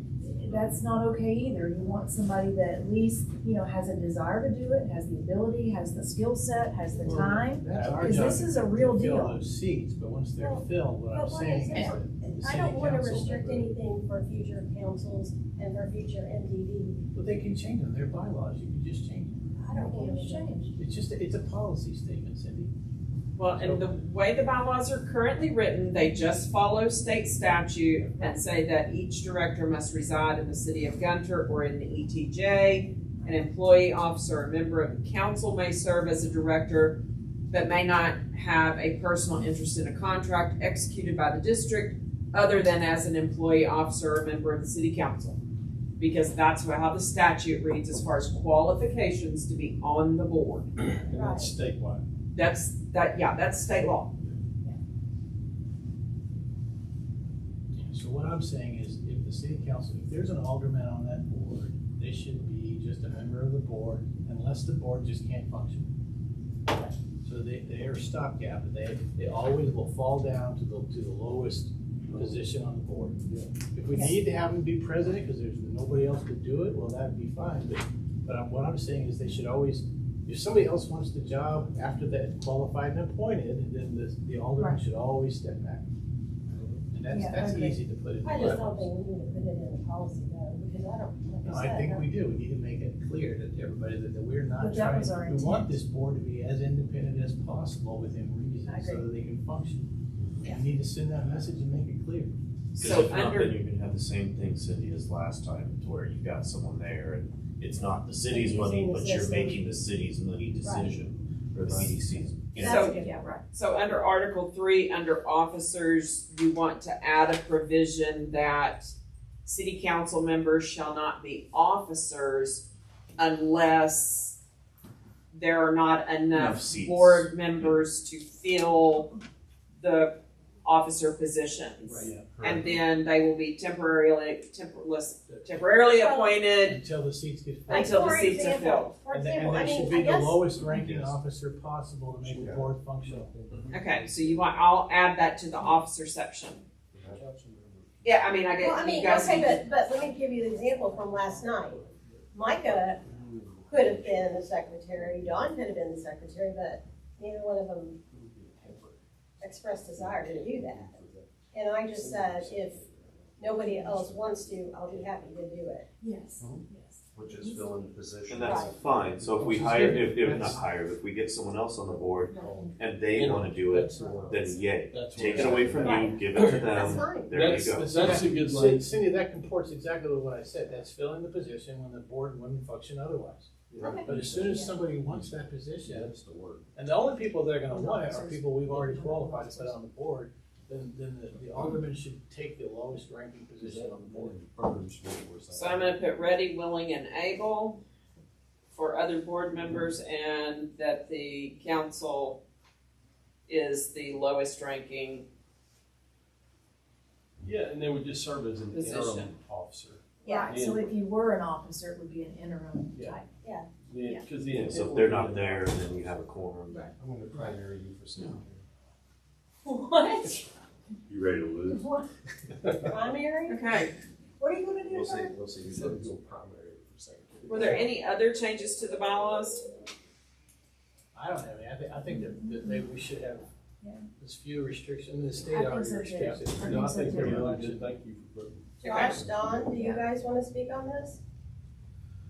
Josh? So, Well, I know that you've taken treasurer off of it, under the MDD part of that. The That's finance, the state. say again? That's the state that did that, not us. it didn't exist. It can't exist with the MDD. It's, Yeah. Okay. it can't exist. Then I really don't have any objections at this particular time. You know, I'm willing to see what y'all come up with for a final project. We do have it on the agenda for next MDD meeting to review the new one that comes out, if you've got it out in time, so that we're operating on the same page. To review the bylaws. Is that what you meant? Yeah, we'll get the bylaws released. Yeah, so MDD doesn't have the treasurer, what is it, just the No. secretary?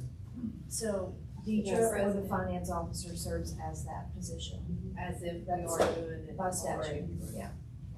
Okay, so we're leaving, there's no action on this one, right? On the bylaws, Just discuss. other than, well, I'll make We the just changes discussed. that you requested and bring it back to you at the next meeting. okay, we'll do that, and then we can approve it then. Okay, so really no further action, nothing to vote on, so we'll move to number 12, and this is discuss consider act upon authorizing staff review and approve all plats except preliminary plats. So, Wade won't be bullied. Remember you said that? Just joking. I don't remember. So if you'll explain what we keep. Oh, because he wasn't here? He's not, yeah, he wasn't here, so you're like, he's Don't not gonna intimidate bully me and intimidate me. Some people aren't. So, His Smart kneecaps ones, are eye some level things. with me. I'm good. yeah, I'm good. So if you'll explain. I heard that, I was watching all the So that they kind of know what we're Well, talking about. I mean, from the staff level, it doesn't make me one bit of difference, really. I mean, it is a little bit more work to put together the presentation for y'all on a ministerial item, but if you're, so I'm just gonna preface that with saying that, but I'm just gonna say that in 2023, the Texas legislation expanded the ability of cities to delegate plat approval on any plats that you might have. Of course, we have preliminary, final, replat, or revised plat, synonymous, or minor plats. And most of the cities I've worked with, minor plats are already administered at staff level anyway by ordinance because it's less than 4 lots and it doesn't have any public infrastructure or anything like that anyway. So those are already at staff level. But the previous House Bill 3699 and the codes, state codes, said that plats normally would have to go through, the governing body of P&Z and then city council. And if they didn't have a city council, then there's other means to do it, but it wasn't at the staff level only. So local government code section 212.0065 changed the House bill a little bit to delegate the approval responsibilities to the planning body's appointee, which would be staff. The reason we say that everything but preliminary plats is because, preliminary plats are usually more significant in nature because it's a subdivision coming in that you might have seen a developer agreement or zoning for. And it also establishes more vesting. If someone's doing a revised or an amended plat just correcting an error on a previously approved plat, but not changing anything substantive. Revised plat, basically, as you've seen, taking out a lot line here or there and creating one big lot or subdividing a larger lot, but it still has to meet the zoning that it's in. So it's all ministerial. Now, there have been times that we've brought plats to you that we're trying to move through the process because there's technically this 30-day shot clock, but there's debate, and I don't know, Corey, correct me if I'm wrong, but I've never seen a case law made challenging that. I think the intent was there were cities that were sandbagging, so to speak, on getting plats through, but as long as we're going back and forth with review comments, trying to address the other elements of a plat, especially final plats, that require a lot of civil engineering review and those infrastructure review and things like that, we're still going back and forth. So in most planners' minds, it's not a complete submittal technically until all the comments have addressed and you're meeting all the subdivision ordinance requirements. So the preliminary plats kind of set the tone for kind of a vesting in a lot of ways. So if you guys wanted to see those, then you would know. And a final plat, let's say Gunter 66 comes through, you've seen a preliminary plat, but you didn't see the final plat. The final plat still, by ordinance, has to substantially conform to what the preliminary plat showed. We've already seen a couple where they need to flip some blocks because as they get into more engineering and there's drainage and floodplain in there that they're working through. So there have been a couple of lots that shifted, but they still meet the PD zoning. They're still meeting the minimum lot size that was established by zoning. They're just flipping one from this side over here. On top of the fact that there's a bid in play on that one, so we need to maintain the lot count to make sure that that assessment and those numbers that we've originally worked stay the same, and they know that. Something like that, like say, let's use 66 for an example, on something like this, if they get to approve it. Does that mean that they would have approved that original plat that they came to us and showed us months and months ago? So it would have to come this way, like through this area until it's final plat approval? Right now, you see the early on conceptions of when we were doing the developer agreement, it was not really a preliminary plat yet.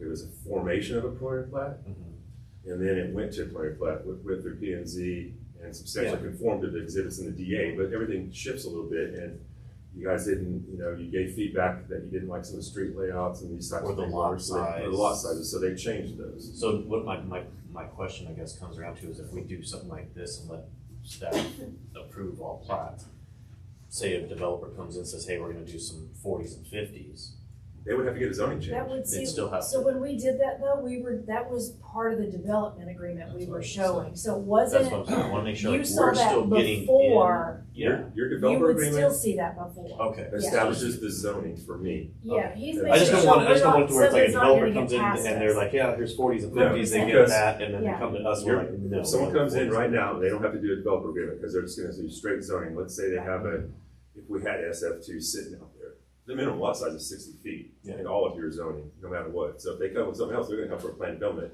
And we're not saying we're not gonna bring zoning back there to you. That has to go through you. There's nothing in the. Yeah.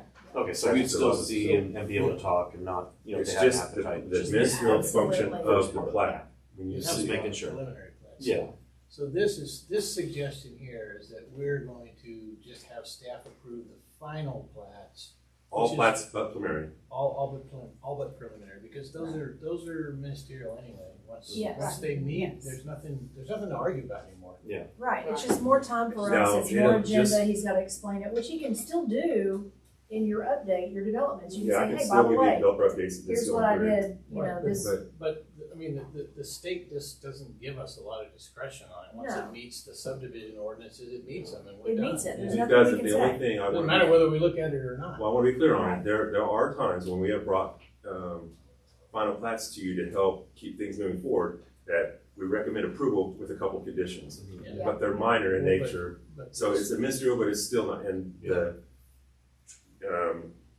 delegating authority back to staff still gives me the ability to judge it, but normally I don't like bringing plats with conditions. You either get your stuff all together and take care of it or you don't. But there's times when they press, hey, we need to get the preliminary plat done, especially because of how their financing mechanisms work. Yeah. They can't move forward with some of their financing until they get the preliminary plat. Okay, But the preliminary plat is not final. It's not even recorded with the county. No, So we and it's a can- rush to get it here to you guys, and it holds everything back, and it's So we It's can frustrating. authorize everything, all plats except preliminary plats and ones that have conditions. Or just let us deal with the condition ones because that's what it allows you to do as well. But I just don't want it to be vague. I want it to not just say staff, I want it to say you. it can't just say our development. It needs to, you know, like Well, to the planning director. development director. Director of Planning and development Yeah, director. yeah, But yeah. the staff, I mean, Deidre, It's not gonna be big. you're gonna be out there approving plats, running a must. No, I see what you're saying. You want someone that has the expertise to do it, obviously. Just the Um, title, it doesn't have to be Around the the water name of tower. the person. That's right. Just maybe the Around the title, water of tower. who Yeah. the employee staff is So, that would have this. So So we I can do wanna director make a planning motion that development. we No, give, well, we give the director of development the authorization to approve all plats Okay, I'm except preliminary. hold on, I'm plats. not asking for a motion yet because we have to redo the ordinance. Courtney and I have to rewrite the subdivision ordinance. Yeah. And then when we bring that, then we'll have that in there Right. as titled as you want. That's what we're asking for, is if you want that title, we'll make sure that's in the ordinance that we write that repeals the processes we go through now and delegates the authority to the planning development director or his or her designee in the planning department. So then I'll make a motion to have, direct you to develop an It, ordinance. it makes it one less step for an applicant and for me to some extent, but it's, like I said, it's not that hard for me to put the plat together on a PowerPoint. Then we'll do this. But it takes at least 15 or 20 minutes because we have to run through it with y'all and go up there. So if you don't, if you trust us enough, so what do we need to do then? we'll come back with an ordinance. Right. So that you're just, delegates We'll authority. bring you an ordinance. Yeah. you're just giving a feedback that we're all on board, that yes, Yes. we're authorizing you to go get that Because ordinance. it's not an worked out. easy ordinance to rewrite. It's going to take us a little time or a little bit of effort because it's, pretty, it's not, we got to make sure we catch it all. Make sure. No action. Exactly. Yeah, we'll just discuss and we'll bring it back. Do you wanna have a vote on it, Lou?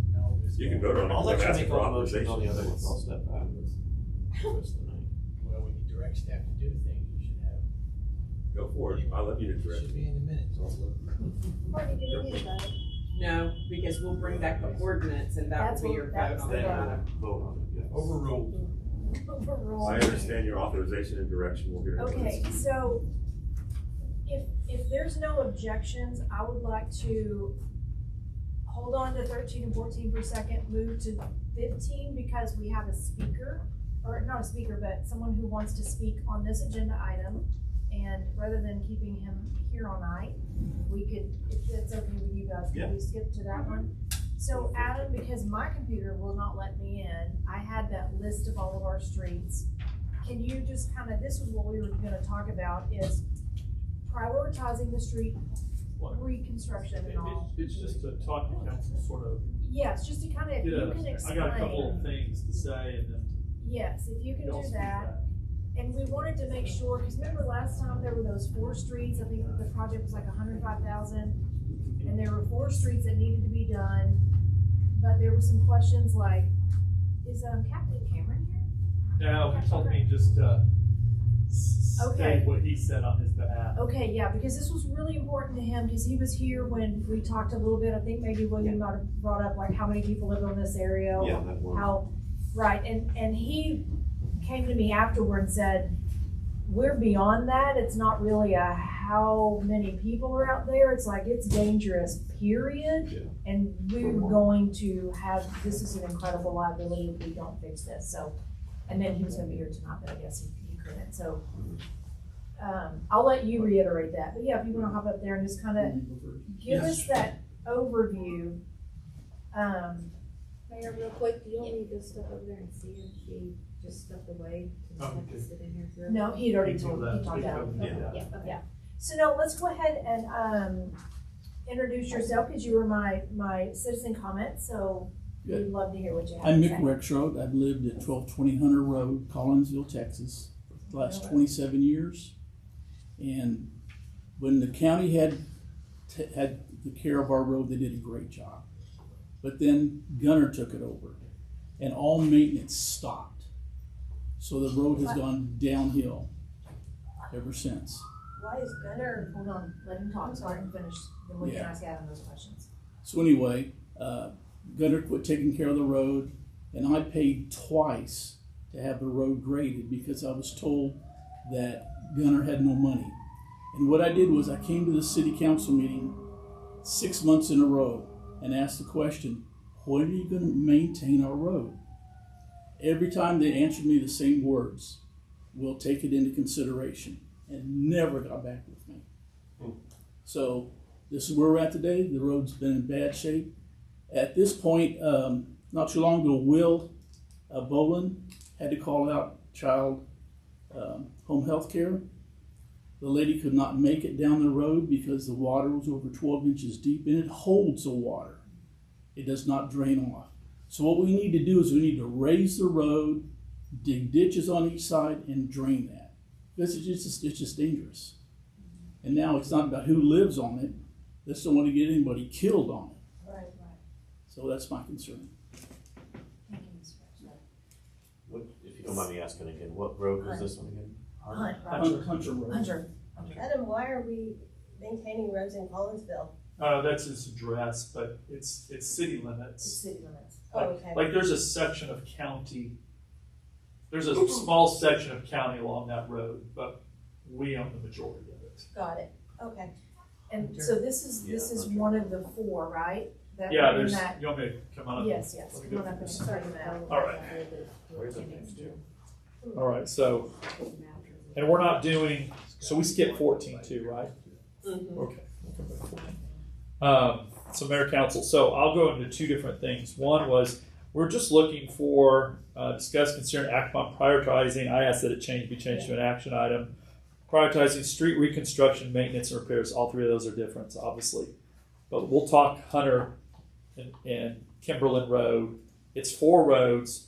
I did give you a price, but it didn't include 2 of the roads.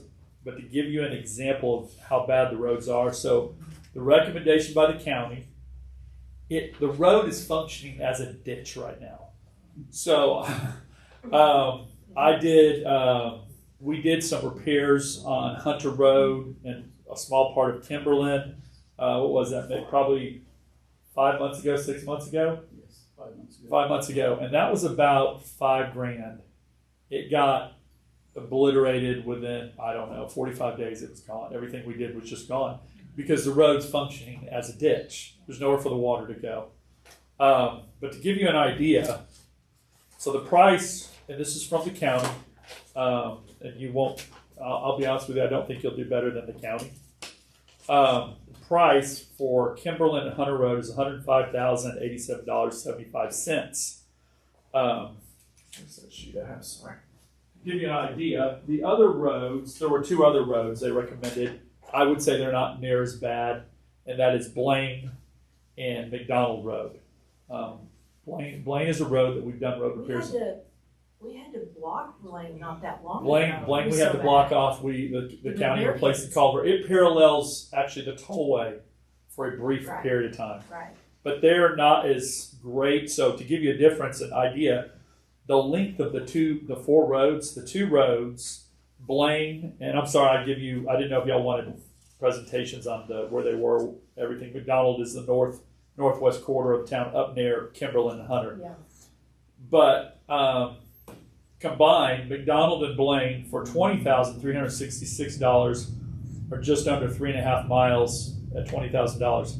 Hunter and Kimberlin are just under 4 miles, and they're $105,000. So you can sort of gauge the severity by the price. They're not that difference in length. And It's just Commissioner Wright was very interested in partnering with this on this. This is the first time, right? actually. Like, This was we didn't one get where this kind of help before. the county refused to, precinct 3, I should say, said no more. They weren't going to work with us anymore for various reasons.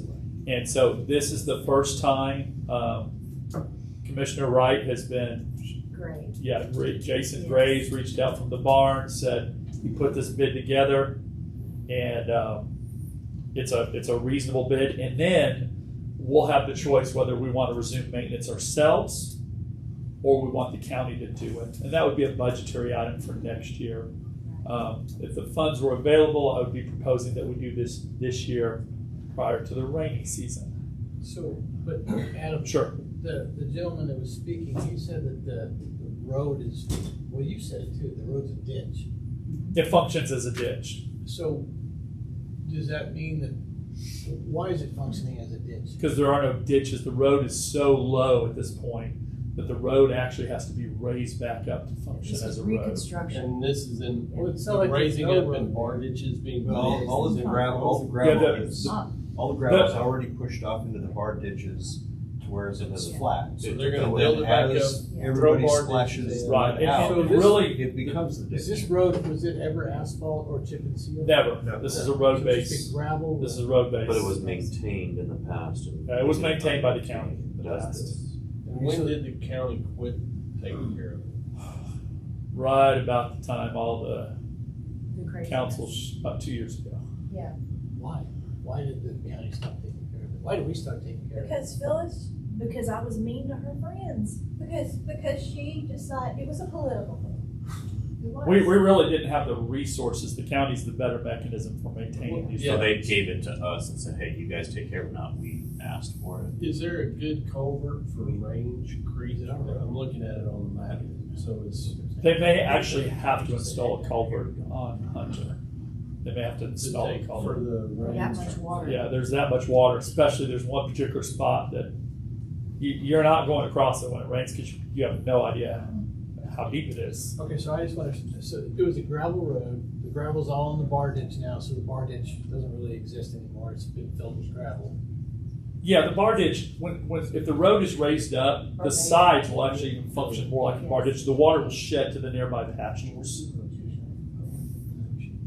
But the road is too low. And what's the proposal for turn it back to gravel again, but? No, it'd stay road based. This is a road based road. If this was asphalt or anything else, it'd be a lot of money. This is to build the road back up where it functions like a road and sheds water. Put the road back to normal. Put the road back to normal, where it can be Back to the gravel maintained. Not a chip and Still seal. road based. Okay, because I just don't think of gravel as a road. Well, he said road based, which means gravel. It's But road. there based. are roads out there that are gravel. White rock. White dusty. White Rock Road. Okay. William, I have a request of you. What's that? Because he's the county deal. That's awesome. Can you submit a PIR to find out what that dialogue He looked is the like PIR. when They shut that us down and stopped? quit doing anything for Gunter. I can. I want to If do it even this. exists. Yeah, It probably doesn't exist, it's probably all over, Yeah. but. I may be out of scope and off topic. No, I think it's a great idea. I think it's a great idea. I think we need to know why. I mean, we need to do, we gotta fix this. Yeah. Yeah. So in Right. total, But- how much are we looking at? My intent would be, let's find out if there was a true reason why the county quit doing this, or if it was just Phyllis being petty. But maybe we can have a better relationship, well, I know we can have a better relationship now with Lindsay. Absolutely. And we've got a maybe good we can relationship work, with her. because we're gonna suck at maintenance on that road. We're gonna need the county's help on the maintenance side. So the question is, do we own the road or does the county own the road? Well, we It's city own, limits. It's in our city. It's our road. Well, what's your PIR? You want to know how we got I it? wanna know, yeah, Why she What- shut us down. what was the decision tree to I know just that. stop I doing know this? you know why, because she told you, and she told Adam. But, I mean, there had to be, The- I would think there's a But, like, is reason, there a and if there's record or- not, maybe we can talk to Lindsay, hey, we Yeah. just did this because, can we go back to the way it was? So you're looking 125 for all four? Well, if we're going to prioritize them, we could reevaluate because I asked Eric before because development changes our road. Who's going to, like, in other words, with what y'all are discussing tonight with Crooked Cross and Platinum Ranch, Blaine Road, although it's not owned by this developer, will probably be changed over in the development because it is right off the tollway. So that it will be developed. So I guess if council was to move on tonight, I would say the number one priority is Hunter Yeah. and Kimberly. Is Blaine navigable? Blaine's gonna get a lot of help because it's right off the toll. Yeah, but right now, I mean, can you drive down Blaine right now? I wouldn't do it in a car. I'm just being honest. I wouldn't do it in a car. I'd Might bend your wheels. A truck would be. A truck can do it. I have sure. 2 bent wheels and I have 2 flat tires this week. So, I'll ask you. Welcome to town, Yeah. Larry. Do we have money to do it? and I don't go down those roads. Thank God I don't have to. Don't come over to my Because place. I got that done just right here in our city. Do we have money to do it? Yes. Then we should do it. Yeah. I It's make a time motion, to do this. I make a motion that we do it. Yep. No, All of them, or just the 2 right now? The Hunter, That Kimberly, project, Kimberly. Kimberlin, and Yes. then let's wait on the other Okay. 2. Second. okay, Dave was the first to do Hunter and Kimberlin, and then, Second. And we're Wade for the talking, second. we're talking about an ILA. Yes. So the Yes. county's gonna actually do it, but we're gonna pay. I've already got the Right. ILAs. Yeah, Right. they got all the stuff to do it. How long is it gonna take them to get it done? I'll have an update for you probably within a week. Before the monsoon season? Yeah. Yes. And then even with that said, are they gonna make sure that it stays that way? Like if Yeah, rain that's comes in- what he does. I mean, I'll be honest with you. He broke it down. The labor, it's very well executed. I just don't want it to be put up and then all of a sudden, great, there's. And then we will be looking for an Like last time ILA after 45 days. I believe for we have a budget watch to dog go in on the and audience, maintain too. these roads and through next Yes. budget year that it continues. Well, and I think we've gotta do that, and I agree with you, but what I'd like to do is, if there was like a legit reason why it came back to us and away from the county, then I wanna understand that. Sure. If it was just pure spite and pettiness, then we've got like a rational person to deal with now. So maybe can we forge, as we go forward, let's, there wasn't a She good seems reason. very open to that. I will say this is just from my experience. So when I came on, all this was going down. I was told, but it was in a strange conversations. Like, in other words, well, we just don't have the ability to do it. So I don't know if I'm just telling you right now. And then there were not enough employees. So the reasons there were reasons said to us. We don't know if that's the reason. I'm just giving you that piece of information. That's not a very Christian You know, thing. right now, Gunter's got 2 great commissioners. We're split. That's we're right. split in half. We're half precinct 1, half precinct 3. This stuff's out precinct 3, but we're blessed with 2 fantastic commissioners. We are. And you know, there's no reason not to start taking advantage of these things and getting it fixed if we can afford to do And it. we've Yeah. got to start, we almost I'd like to have just a mini workshop. I'd like for it not to be 4 hours, but have a workshop to lay out a map and just like, you've got that, where you've got it kind of prioritized based on Yes. the need, but nothing external, like how many, where development's coming in and things like that. We can just put that out on the table and really just go through it and start doing that prioritizing, knowing what development's coming, knowing where we really have to start first and just start knocking it out. And there's a tie-in. plan There's for a this. tie-in to obviously there's a tie-in your prioritization to your budget. Right. From pure street reconstruction. If you reconstruct the road, so I was prepared to speak that tonight. But if we don't want to do that, and we want to do that at a later time, I can do that as well. Because I'm pretty sure going to the store is not a fun drive for you. Just get it fixed. I mean, Please, just fix it. yeah. I mean, It's not a Captain fun Kramer thing. said this is a real problem. He was very We have to concerned vote. with it. So, No, so we've got, yeah, we didn't vote. We kept talking. So we've got Dave with the first, Wade with the second. All in favor? Aye. Okay, that's everyone. So that motion carries. Okay, thank you, Adam. And you hold us accountable. You let us know how it's going. Thank you for I'll be coming. glad to. What you do- It's called a lot. I don't know what you do with these 2, but I've never seen them be that bored and that good behaved. I know, right? Well, that's the other thing. We want all the other citizens even to know. It's like, come in and talk to us because we don't Yeah. know. I don't go out and hunt road. I think Bounds is the furthest I've ever gone, and that was when I was looking for my dogs that got lost. So It's scary. I don't, and that's what we want. We want to have people come in and talk to us. Hopefully we can get it done. I didn't know you guys were over here. Is it because of your ankle bracelet? That's what it was. You can't get beyond. You can't get beyond bounds? No, my dogs haven't got out of the fence yet, so I haven't had to leave the property. I didn't know what that was the reason. Ankle braces. Yeah, BNSF won't let me cross over there. Okay, so Not that guy. We are on back to agenda item number 13, presentation discussion regarding the new developer agreement with Centurion American for portions of Platinum Ranch and Crooked Cross. Do you have a presentation on that? And then I just saw that Sean and Graham are here. They are. If it's okay, it's not really any action items, so if I can just sit down and do it, is that okay? Yeah, no, it's fine. So just kind of some background, Thank you. Crooked Cross, AKA Elm Creek, and Platinum. Here's the overall. Crooked Cross and Platinum Ranch currently have, developer agreements in them. The Platinum Ranch DA, however, has expired, but there is a planned development zoning district on it, underlying it already that supersedes the developer agreement anyway. In the upper right, that's Palmer Lakes or the Taylor Trap. I just want to kind of put that on in context because Centurion American is looking at the connectivity and overall infrastructure of both of these. And Sean and Graham can speak to it. They have it under Platinum Ranch under contract, and a substantial amount of money that's kind of been put towards it right now. So that's why we've been, the mayor and I and staff have been working, and police chief, fire chief, and have met with them multiple times, revising the developer agreements that currently exist to, we believe, bring some more things to the table, a little bit better of what you guys might want, because right now Platinum Ranch, I'll go through some of the, I guess you could say, deal points here in a second, but Platinum Ranch is all those different colors are different ownerships of the currently approved developer agreement and the zoning for Platinum Ranch. That was done back in the day. The blue part is the part that Centurion American's been working with us on, that they have under contract.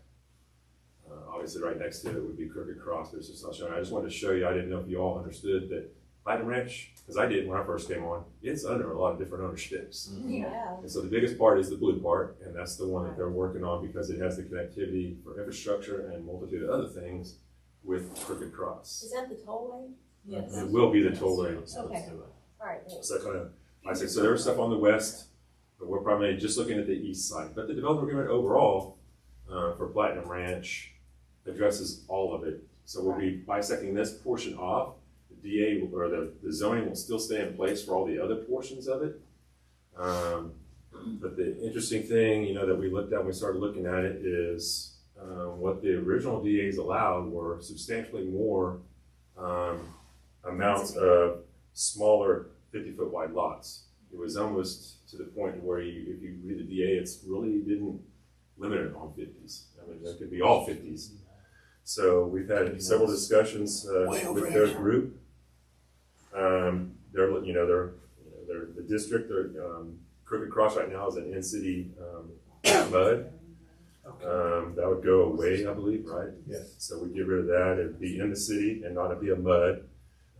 Looking at doing a PID for the single family only because both Crooked Cross, I'll keep calling it Crooked Cross, but we can call it Elm Creek. I don't know what we're going to call it Platinum Estates if that works. Get rid of Crooked Cross. That'd be great. Even though they're not any more states, the rest of Platinum them. Ranch. Platinum Ranch is what we're going to call it. Okay, so now you know the war we have to keep updating. Everybody keeps changing names on everything. But so there's the magenta, the pink areas in there on this exhibit are the commercial mixed use, which by that I mean there's actual commercial amounts of acreages that have to happen, but it's not been delineated exactly. And then there's multifamily opportunities in there as well. And then the purple that you see in there are school district sites, and there's also some Mustang Sud lift station and things going on in there. But the total lot count between the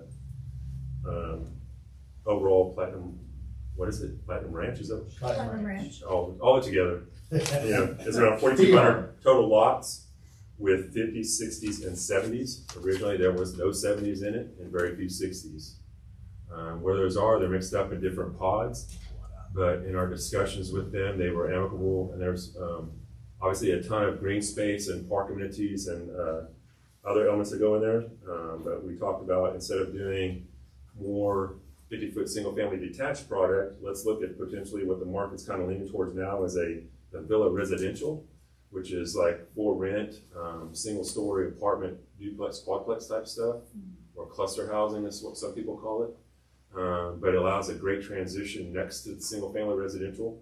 You'll see there's one on the the toll road right now, just outside of Prosper, and there's several around where I live in Fort Worth now. They're right there. There's like another 20 or 15 acres right on the corner where maybe commercial would go, but the residential didn't. So they put that in there. It has amenities and it's for rent stuff, but it's kind of a transitional housing. I think offers a great opportunity to have a more middle housing that Gunter needs and has never really looked at as we've gone through these other developer agreements.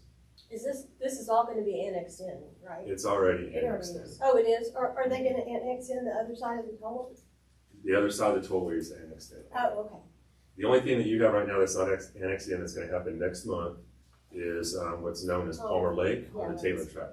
Because the developer agreement has a trigger that after 2 years of doing the developer agreement, they are supposed to annex in, so we'll start that process. And what's on the hole at the bottom? Like, what's in that? That's just someone else's property that wasn't part of Platinum Ranch, so it'll probably end up being residential, commercial type stuff when they come in. Okay.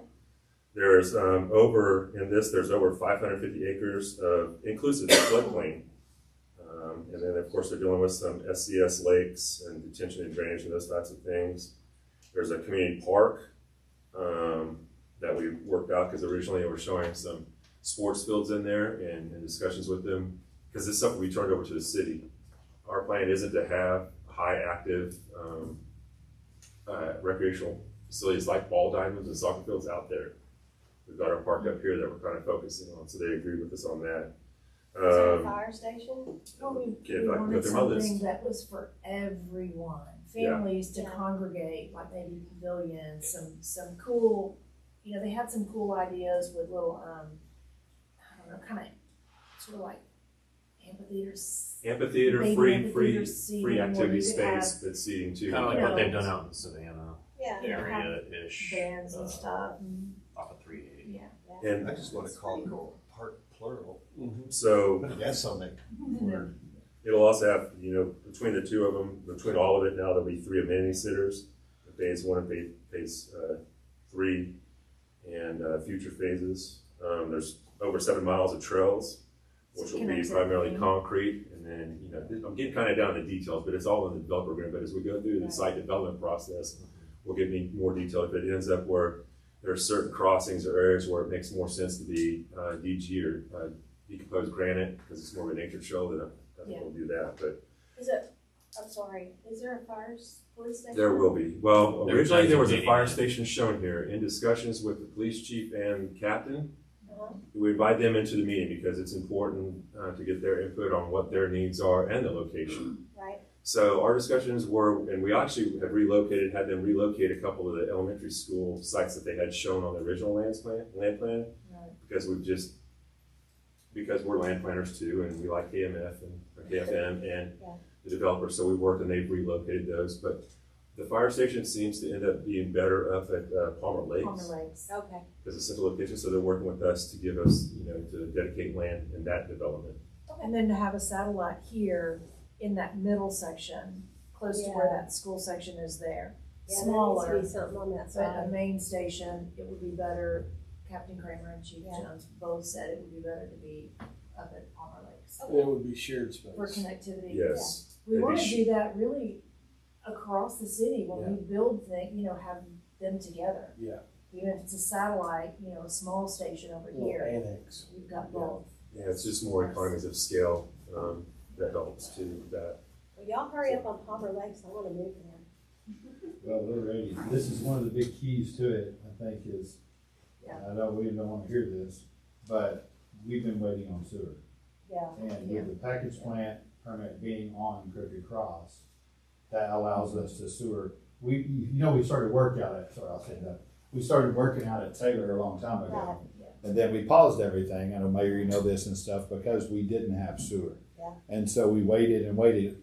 We worked on this property now, we're going on probably 2.5, 3 years of Crooked Cross. Again, there's 260 different ownerships that you have to deal with to get this done. And we back and forth and didn't know if it was gonna happen. And then finally, we're at the end now, says, okay, got everything squared away, the price is right. Then builders started wanting to pull out because it's slowed down a little bit. And so that's why they're gracious not to have this discussion, because we're kind of under a timeline. We've been working since you guys have been here for a while to fine tune it. We're ready for the Taylor track. We've got some bigger lots there and some cool stuff, but I think that's why Eric while ago showed you the connectivity, because that's where the sewer has to go for it. What about the water that's coming up? Because I know Salina's building right up next to that. We're gonna have to drill wells. They're talking about, what was it, someone was saying that they're gonna take the water, put it into Salina or something. Yeah, Is it so on there was the water a, line? there was No. a Line is resident, on Gunner's. there was a Gunner's resident on side. the north side of Marilee that said that Salina was taking over her water. No, that wouldn't be true at all. The water, Salina has their own CCNs on that side. Right. Mustang has it on y'all's side. Right. And so we would be having to drill wells as well to be able to satisfy the water. We think the Taylor track, we have a fix for a phase 1 to be able to do water with by tying into an 8-inch line that's north of there. Yeah. But moving forward, you're gonna have to become self-sustainable because Upper Trinity is not increasing capacities for any cities, and the aquifers are getting less and less a little bit, so wells will help until they get the ultimate fix, whatever that's gonna look like. New lake. Maybe we can use Yeah. some of these, the small lakes that are in it too. You know. Yeah. Great. So, and he didn't introduce himself, but I think. I'm everybody sorry, knows Sean who Terry with Centurion American, 1800 Valley View Lane in Farmers Branch, Texas. There you go. We run formal meetings here, sir.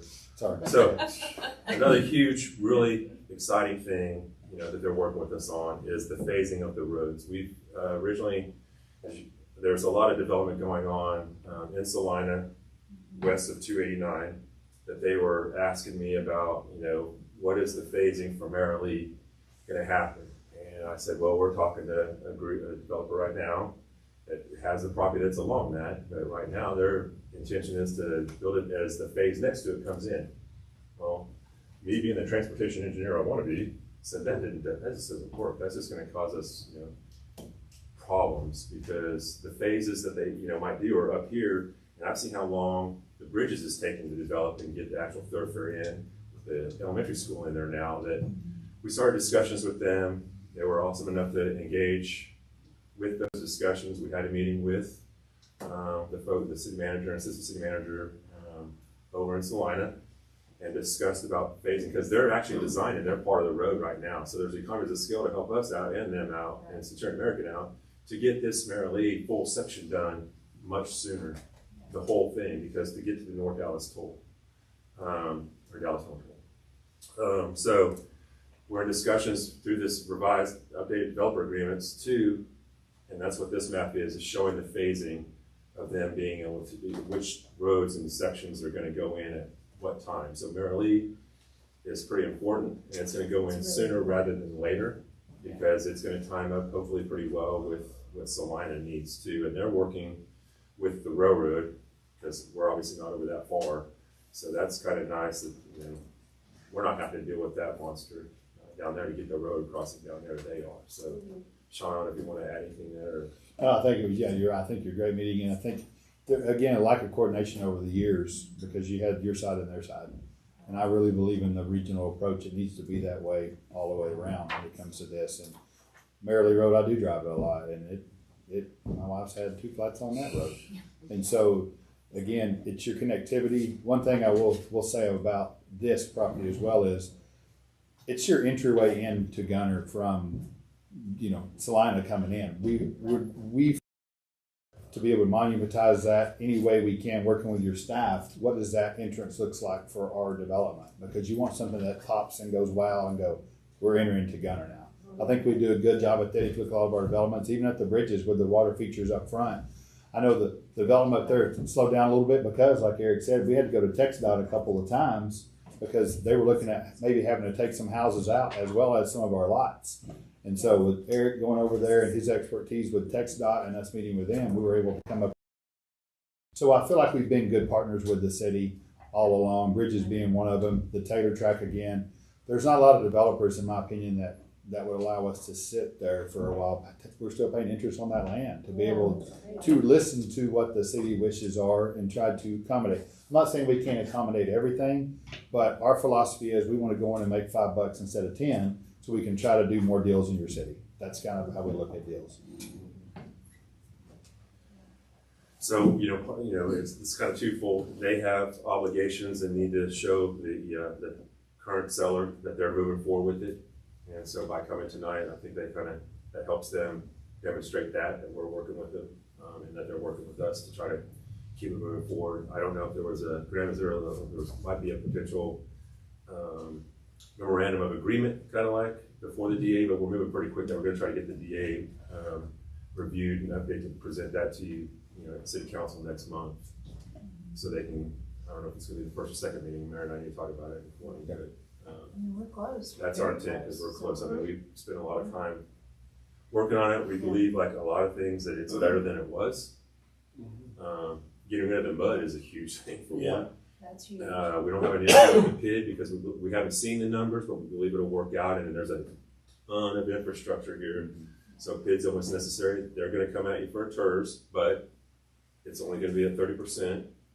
And that's a discussion item that's going to come, but it helps close the gap. Plus, all the infrastructure they're doing here is going to open up the rest of that. And I know not everybody wants development, but it just does. I think it'll be very. You see side by side, here's where we were, and here's where we are now. You'll appreciate that both sides, we worked hard to negotiate this and get this a win-win for us. And I think Mayor Pro Tem, when we met, you didn't like the 40s. There was 40s in there when we first had our meeting the first time. We went and looked at that. 40s bring all kinds of problems, including fire control problems.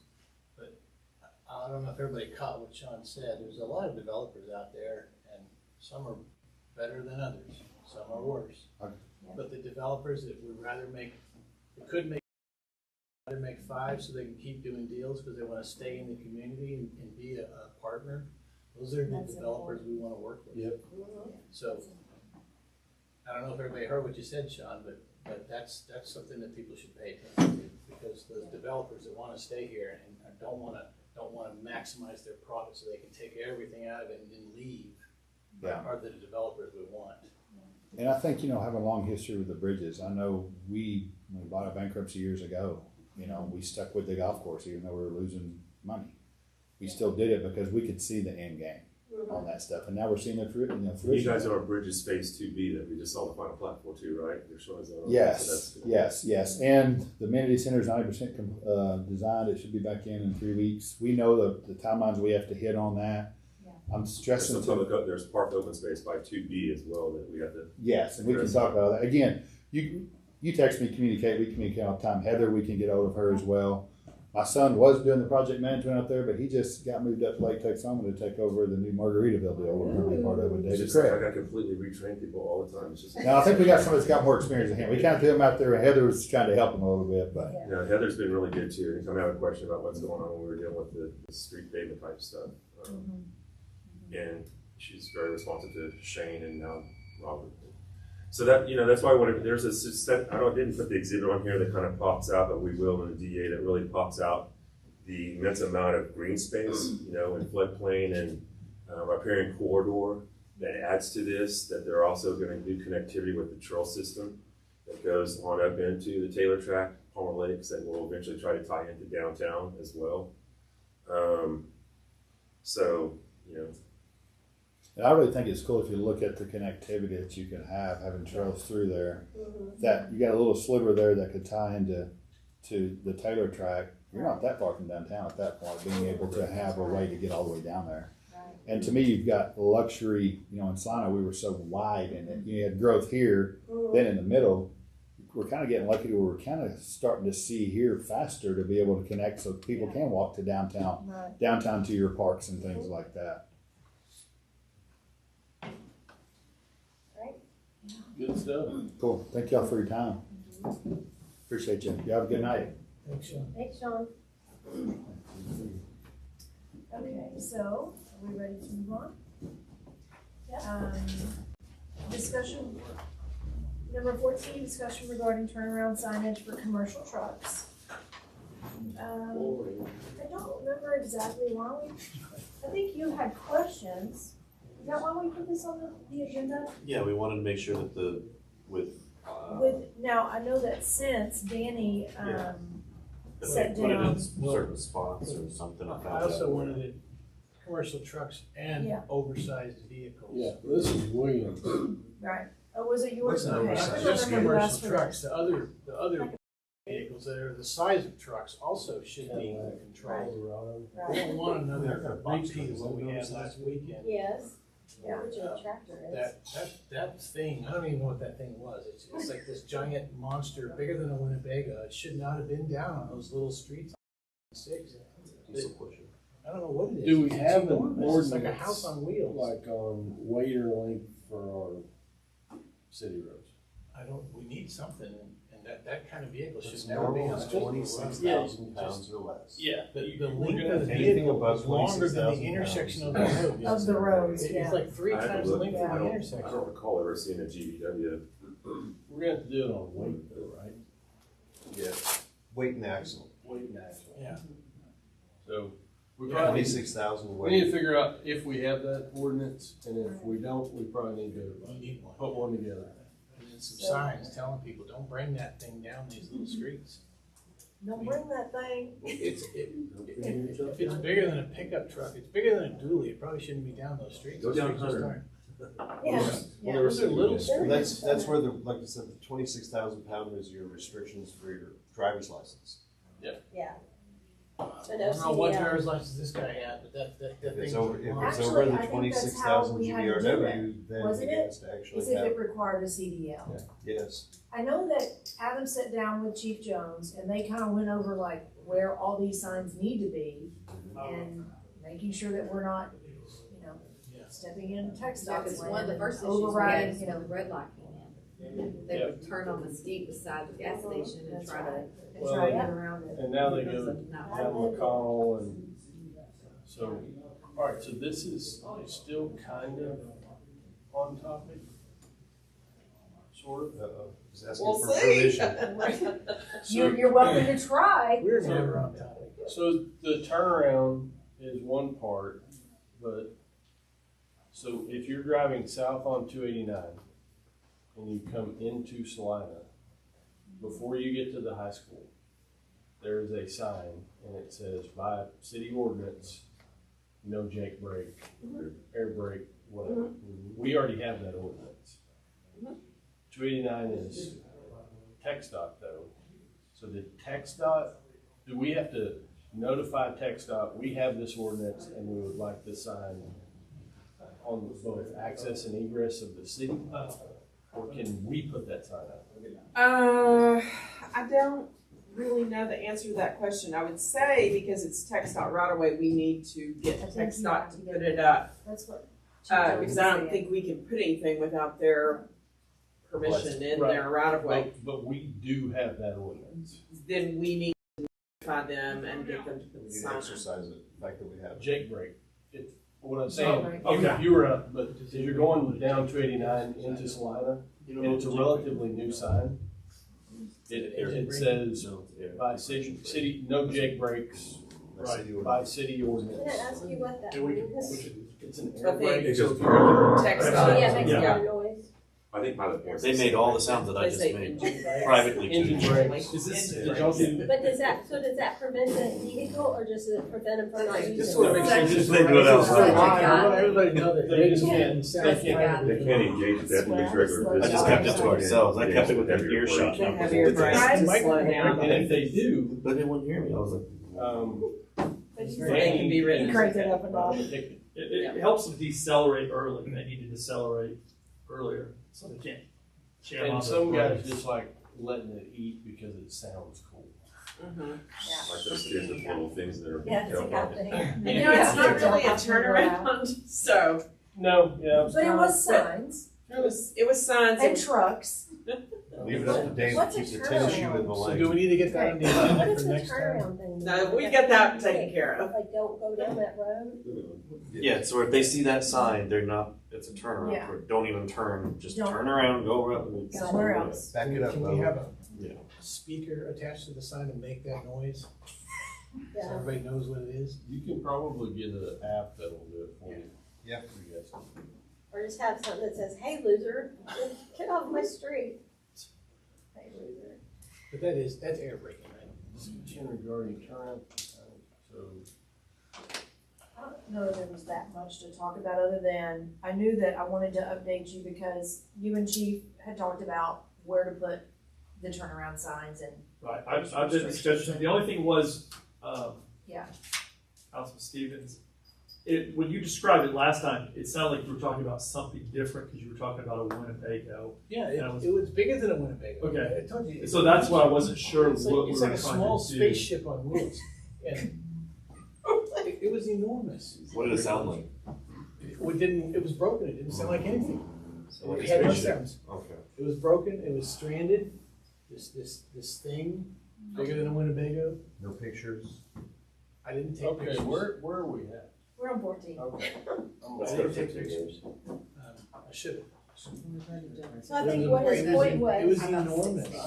So the point is that we've got to direct staff to figure out how we can maximize the authority over like at what's our parameters for making sure that those certain things do not, certain trucks don't go down. It was bigger than a bus. It was like a tiny home on wheels with a diesel engine and a steering wheel. Need pictures. So the 26 that he's talking about, anything that requires a commercial driver's license. I think that's how it was listed with, that's what you just. I don't know what this thing requires, but it's a monster. Don't be driving down my street. I will. My truck is $25,999. Okay, so I guess we can just kind of work on that. Yeah. I have one question. Courtney, do you know, like, I know they were talking about some other things to do with parking in the downtown area. I know some cities restrict 24 hours of parking, unattended vehicles. Overnight parking. Is that, can only a home rule city do that, or is that something that, you know? I'll have to look. I don't know. Okay.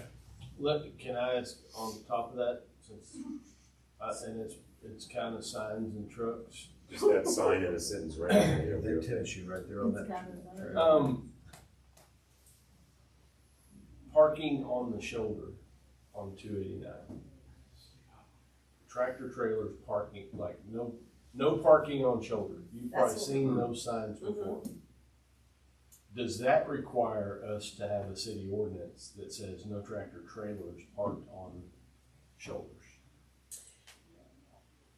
That is also a state highway. It is a state highway, but you can control certain aspects of state highways, like speeding within your city limits. Right. So I feel like I'm going to have to double check this. I feel like parking is probably when you can control within your city limits. Okay. But I'm going to have to go to that section of the code Okay. to verify that. But I'll come back at your next meeting with that For information. instance, and I'm sure everybody thinks I'm picking on truckers, and I'm not.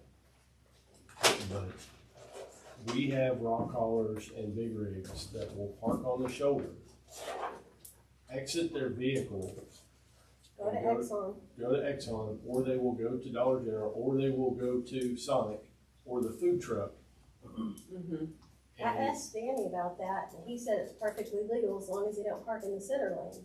Well, you can look under too, Courtney. Unless we look can under put a sign unless- up to unless stop we it. Yeah. can put a sign up that says no Parking, parking stopping, and standing. That's what I'm going. Because they block the driveway visibility triangles. What's the visibility? Yeah. Let's, Yeah. You know, where That's it's a coming problem. out, you can't see it. What Thank else? you. It's not Absolutely. I have nothing else off topic Okay. for the rest Yay. of Not yet. So this is a lot. Okay, Yeah. so we're moving from, we've already done number 15. Number 16 is to discuss, consider, act upon a Senate Bill 2038 petition for lease from the ETJ, 101 acres, located on Vaughn Road, and received from 9 Star Golden Corridor Land Investment. I move that we deny it. Okay, that's kind of our policy, so thank you for making that quick. Cindy with the first, I'll second. Alan with the second, all in favor? Aye. That's unanimous. She's hungry. She's ready to go. They're gonna try to come and be Williams' staff's involvement. Number 17, discuss, consider legislative updates. We asked for this. You asked for it and you got it, We're babe. getting it. Okay, so we handed out to you some information. I included in here, the first 2 pages are a list of your Senate and House committees and who is on those committees. So if you decide as a body you're going to reach out to a member regarding a particular bill, these are the members on those committees that are hearing these bills.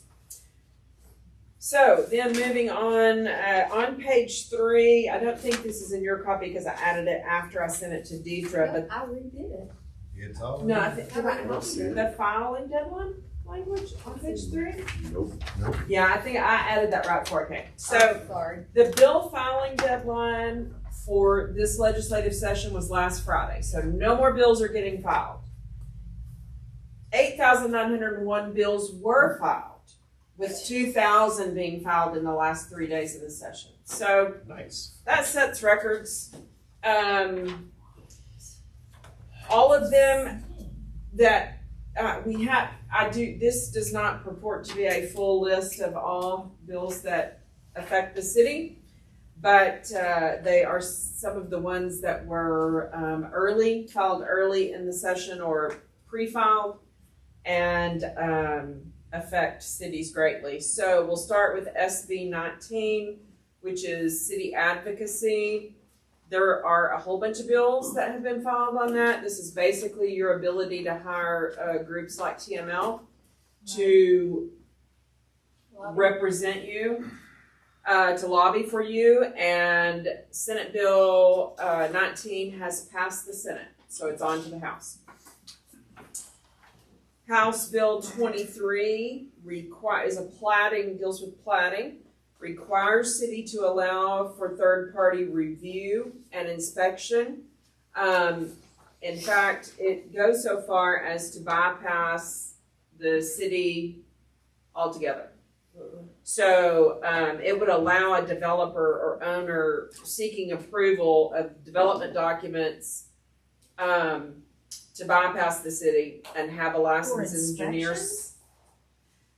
This is for platting. So Right. So plats that right now have to come through you, I got you. have to come through city staff, Without us inspecting. could be a third party, and Could be or would have to be. no, could be. Requires city to allow. Because we already do that. We already have a third party civil inspection with our city. Yeah. But this would be an inspector that is just hired by the developer. So a plat could they approve a plat? They can approve plats, but they do all the work, and so the city is not involved in any of the review process. They give it to the city and they say this is complete, and it comes to you guys. Yeah, if this thing passes, the developer can basically hire their own Eric, Yeah. put the whole package together, drop it on the doorstep, say, here it is, we did everything was required of us in the statute. And you've now got 30 days. You got 30 days, say yes or no. Yes. None of this going back and forth like Eric does now. And it cuts that off. That seems not That's very great dangerous for the because they're not going to developer. go on codes. No, it's and great for the design developer, it's just not great for the cities or the county. yes. So this is a priority of the speaker, and so it was renumbered. It was originally 2977. It's now 23. So this will get considered. Senate Bill 15. Harris County, is that what that is? No, that's the the representative. rep. Yeah, the parentheses are the representative who proposed the legislation. SB 15 was proposed by Bentoncourt, who happens to be the chairman of the local government committee, and in my personal opinion, hates local governments because he's been doing this for years. He's the minimum lot size guy. This is a bracketed bill at this point. It applies to cities with over 300,000. Over 90,000 in counties with 300,000. My concern is to watch for amendments and the brackets be removed. But this bill has passed the Senate, so it's gone to the House. But the House will take it up and it goes to their committee, and so we still have to watch this and watch for amendments to it. Senate Bill 1509 is also a Bentoncourt bill. It's ETJ regulation, and it would, among other things, prohibit a city from adopting or enforcing an ordinance, rule, or other measure that regulates the city's ETJ. It would authorize the city to provide municipal services to a resident in the ETJ by agreement, or and curtail the city's authority in its ETJ with regard to the following regulatory areas: plating, subdivision, and impact fees, pumping, blah, blah, blah, drainage utility systems, water conservation, going on down your public improvement districts, industrial districts, and municipal development districts in your ETJ. So this is not a good bill for cities. I don't have any information on whether this has been scheduled for a hearing or what its current status is. House Bill 1901 is an ETJ release bill. It would exempt certain areas, you know, just like you just considered an ETJ release. This bill is helpful to cities, I believe, because it provides that certain areas cannot be released by this process. Those are areas located within 1/4 mile of the corporate boundary, 1/2 if the city is less than 5,000, 1/2 mile if the city is 5 to 25,000, and 1 mile if it's 25 to 50,000, 1.5 miles if it's 50 to 99, so forth. How many 99,000 population cities have ETJ to start? And also the area identified in a city's long-range master plan for land use, water infrastructure, wastewater infrastructure, roadways. So if this passed, would it be retroactive? No. Well, they're never retroactive. It would go from this point forward. Okay. But I don't think it's gonna pass. Or is there any legislation that's trying to reverse the? No. There, the other bills that deal with this ETJ are ETJ release is House Bill 2024, which makes certain other areas, would make it areas that are not contiguous to the city. If it would make the ETJ have an area that's not contiguous to the city, it cannot be released.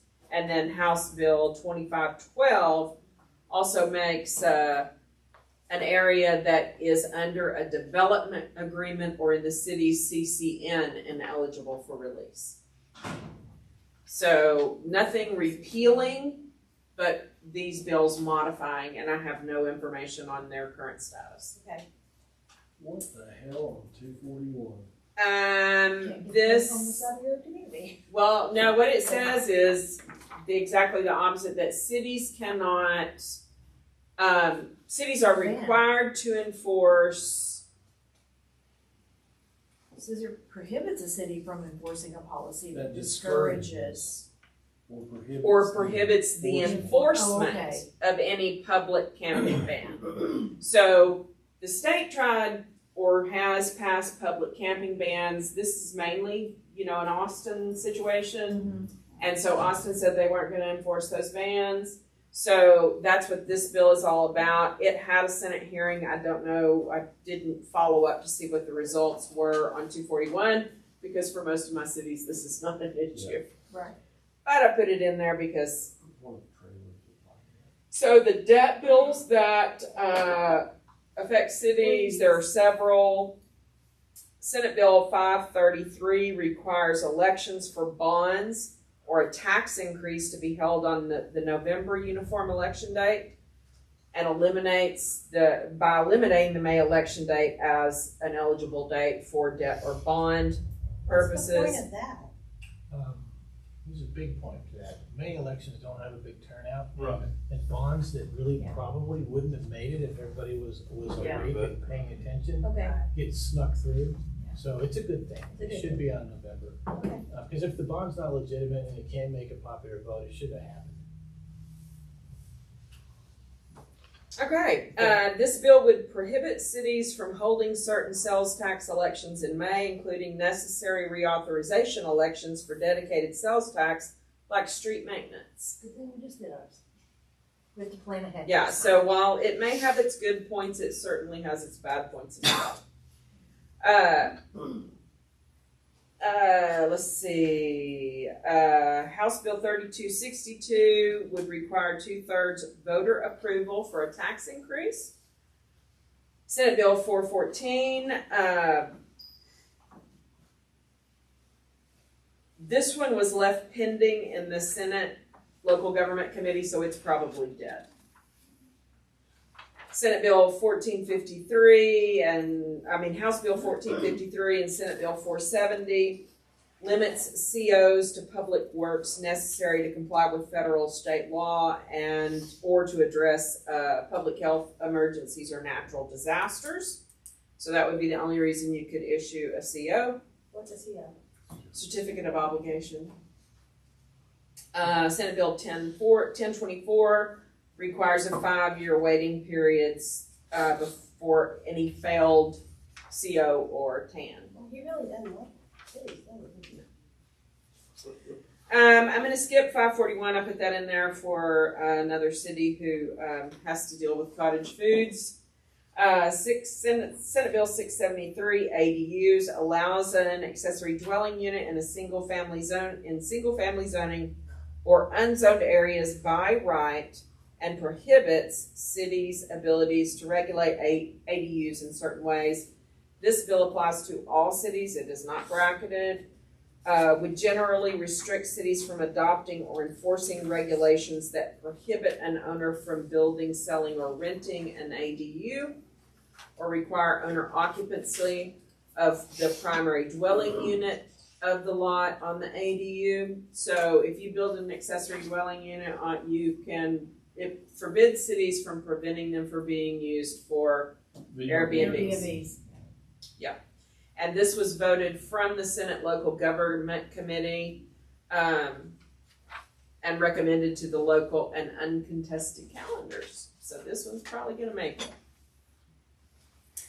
Land use. Senate Bill 840 requires a city to allow mixed use and multifamily developments in non-residential areas, office, commercial, retail, warehouse, and mixed use, and prohibits a city's ability to regulate the development in certain ways.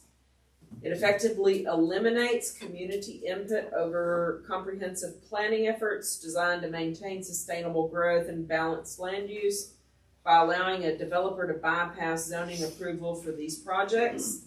The bill also removes the significant public notice and deliberation requirement, as well as the opportunities for public participation in the process.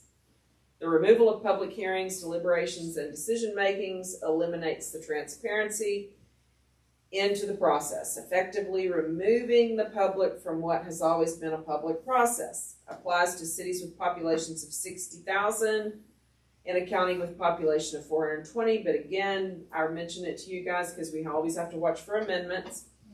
And this one was amended by the committee and voted out of the Senate Local Government Committee as substituted.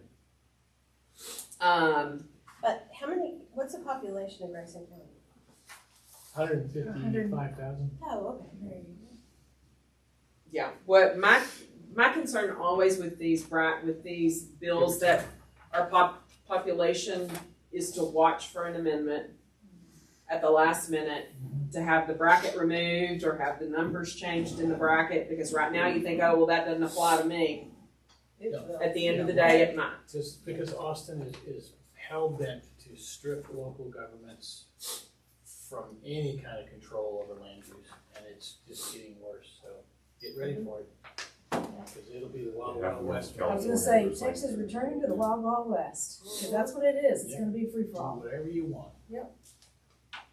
Senate Bill 1209 was left pending in the Senate State Affairs, so it's probably dead. These are election bills. House Bill 524, it deals with home rule cities, so we'll skip that one. It was also left pending in committee. Senate Bill 506, ballot proposition language must be clear, and voter may submit the ballot to the Secretary of State for review. So that's kind of a big deal for us. If we've got to wait for the Secretary of State to review ballot propositions for every city in Texas where a voter thinks that the language isn't good. That could be a nightmare. Oh my gosh.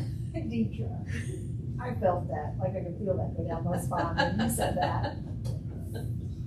House Bill 24 and Senate Bill 844. These are zoning amendments and protests. This is a whole bunch of information that I'm not going to go through all of it. Mainly, it changes the zoning protest percentage to 60%.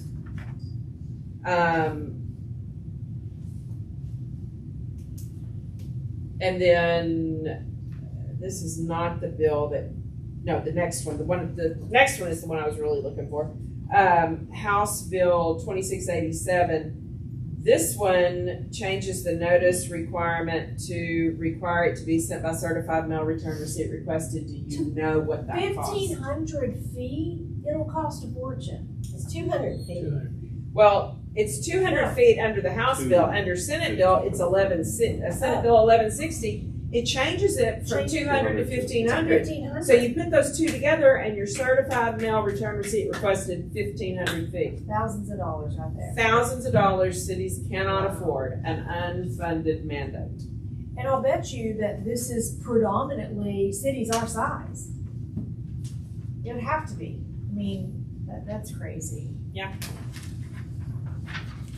Then you got House Bill 3978 with the limitation on your annexation by petition would provide that a city may only annex one area per year using the petition process applicable to an area with a population of less than 200. Right. That's stupid. You don't get to grow. Well, that is the intent. That's what Austin's been You don't doing get to for grow. The last 20 years, they've been whittling down Yeah. cities so they can't grow. Yeah. And they've also been replacing that with all these quasi-municipal entities that are coming along. Districts and stuff. Like the municipal development districts and MUDs. management districts. MUDs. Sorry, the MUDs. municipal management districts and the MUDs. Yeah. Yeah. And I mean, they are just on attacking local governments. It sounds like they want to drive everybody urban. Like they don't want smaller cities to have anything of their own. No, that sounds Well, 15 cities. It's crazy. Yeah. Smart cities. Okay, SB 1844, disannexation for failure to provide services. The biggest key on this one is there is no time limit on when you can request to be disannexed. There's your out, Alan. So there you go. Yeah, you're not getting trash, right? Nope. And this one does have a companion bill in the House. So that one, I don't have any information on its hearing status. I expect to see it move rather than die in committee. Connie wanted me to stick around. House Bill 3696. I put this one in here for you guys because it requires railroads to provide hazardous material training at least quarterly. Fire protection personnel, volunteer firefighters, emergency medical services who are not affiliated with a hospital and serve geographic areas not served by a city fire department or county fire department, and peace officers. Training must be provided at railroad company's expense, be substantially similar to training provided by a company employee, and on request accommodate virtual participation. So I know we have that as part of our agreement with BNSF. It's also in state law now, or not in, but it's a bill that's been proposed. And they already do that on site. They like for you to have 20 people to make it worthwhile them coming out and do it. They already offer that, so they're a little bit ahead of the game, which is kind of nice. Yep. 377 is bad. That's so bad. Animal control. So you don't like that? I don't like the sterilization part. Because what if one of my show dogs gets out? And they won't give it back to me till they sterilize it? Well, yeah. An animal control authority that takes a dog into custody shall, as soon as practical, locate the dog's owner, provide written notice to the owner, and deliver the dog to a releasing agency. The written notice in 1B must instruct the dog's owner to comply with requirements in 3 and 4, and inform the dog's owner that the owner may be liable for civil penalties and may incur additional liability and an increased civil penalty amount if the dog is subsequently taken into custody. Not later than 30 days after the date of receiving notice, the owner of a dog initially taken into custody shall provide the Animal Control Authority with evidence that the dog was microchipped and vaccinated. Not later than 60 days after the date of receiving notice, the owner of the dog taken into custody for a second time by animal control has to provide a letter that the dog's been sterilized. Okay, well, second time, I'm okay with that. Yeah. They do this all day long down in Austin, talk about stuff like that. Yep. Oh, I've been hearing about this from the American Kennel Club. They do. Julie still lets me out of the yard. See, if you get a show dog, it's gonna be chipped. Oh, it's gonna be chipped, yeah. Yeah. And they won't get out more than once. So, I'm gonna skip. Well, I'm going to do HB 3856 and HB 2566 together because they're both immigration bills that have no funding mechanism. So it's another unfunded mandate. It would require police officers who arrest or detain persons and determine that the person is unlawfully present in the United States to notify ICE and other agencies within 12 hours of making the determination, and authorize peace officers to required to make notification to detain the person who is subject of the notification beyond the point at which the person would otherwise be released. So you got to keep them. Require a person who is not a citizen of the United States to carry federal documentation verifying the person's lawful presence in the United States if the person is otherwise required to carry or possess documentation, and provide that a peace officer may request a person to provide federal documentation verifying their lawful presence in the United States. The biggest deal is being required to hold people, but we're not getting any funding for it. Yeah. And then requires local officers to enforce federal immigration law and enter into an MOU with ICE. Again, no funding mechanism. So it's pushing that responsibility onto cities. We're gonna take them. Somebody got a basement? It's not as bad as it sounds. The sheriff's already entered into the MOU with the feds to handle this, so it's not really gonna affect local PDs that much. And the identification part, federal law already requires that, so all it's doing is giving local police officers the ability to act on it. Because right now, if you're a local PD and you stop somebody and he goes, I have no immigration, I have no identification, well, what do? They're required by law to have that identification on them if they're here legitimately. They'll either have a work authorization or they'll have a green card or they'll have a visa that gives them some right to be here. Right. If they can't produce one of those 3 documents, they shouldn't be here.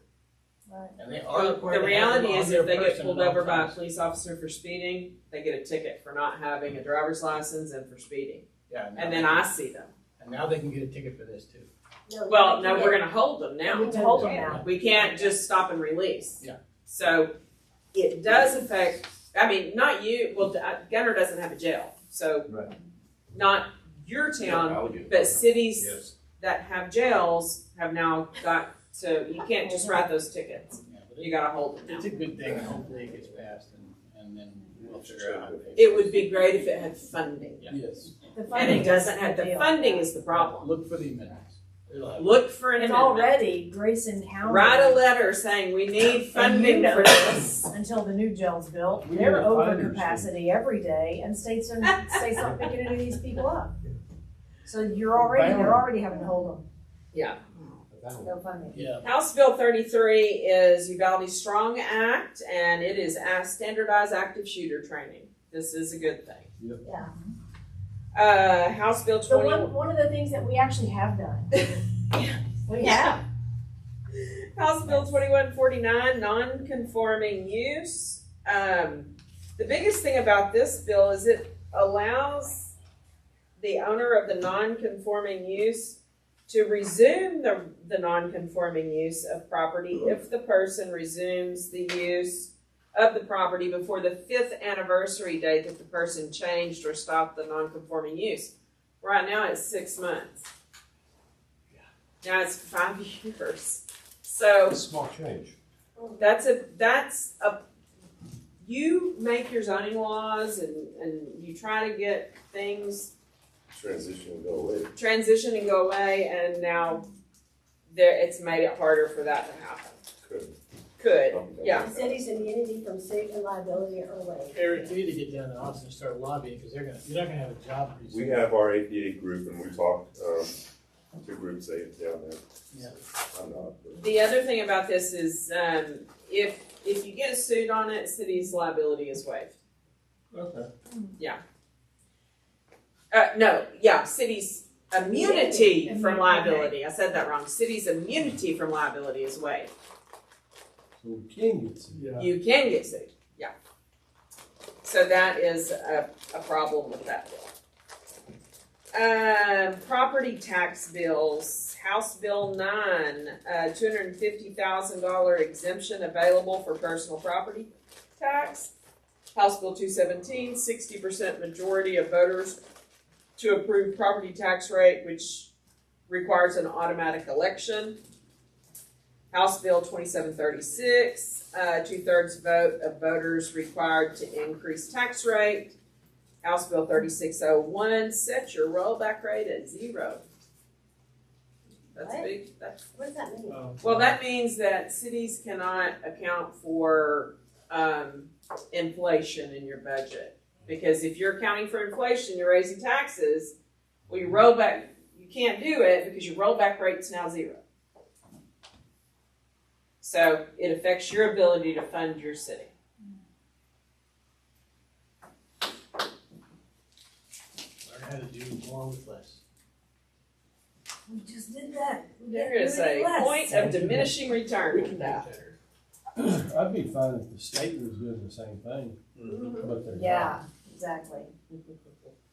House Bill 2225, impact fees. This would provide that approval of the imposition of impact fees by political subdivision requires the affirmative vote of 3/4 of the members of the governing body.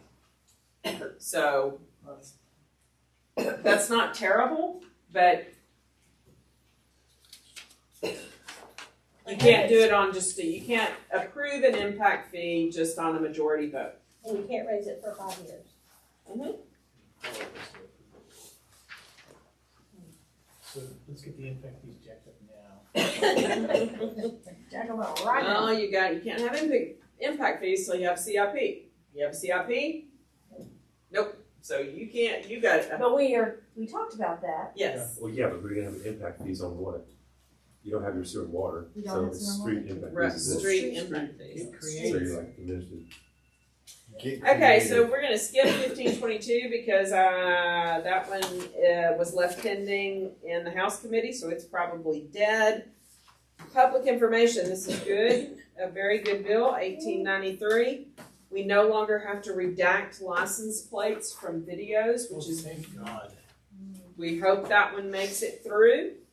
2248 is an omnibus public information bill, so it addresses many things in the Public Information Act.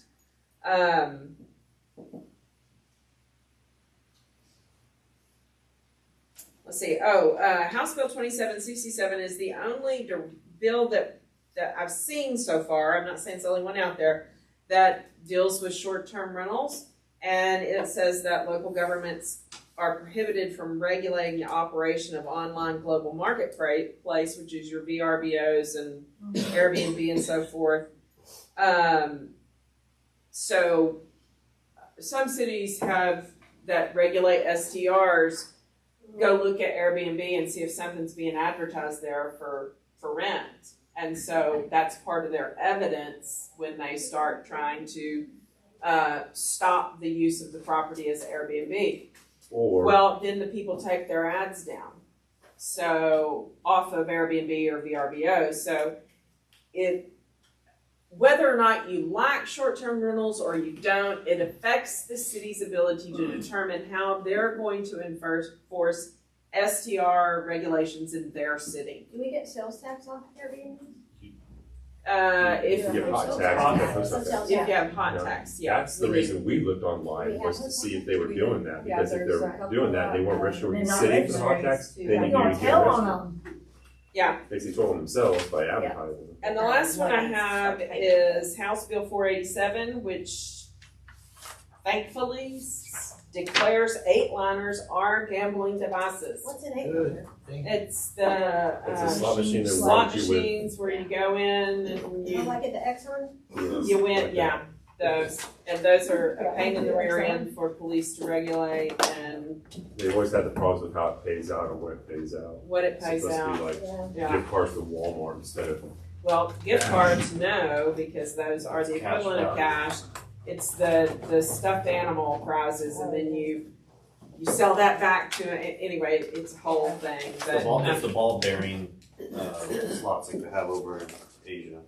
It's the loopholes of how they reward you for winning. Yeah, It's the biggest. you do it here, then you walk out and you go across the way and you turn in your Trade in your ball balls. bearings and they give you money. Yeah, so, I will, keep a legislative update on your agenda until the session is over. And I might not always do a presentation. It might just be, I'm gonna throw a couple extra bills in, but I'll make sure you get it ahead of time as part of your packet if I'm not really planning on a presentation. That way you've had the chance to read it and can ask questions. If you have any. All right. Thank you.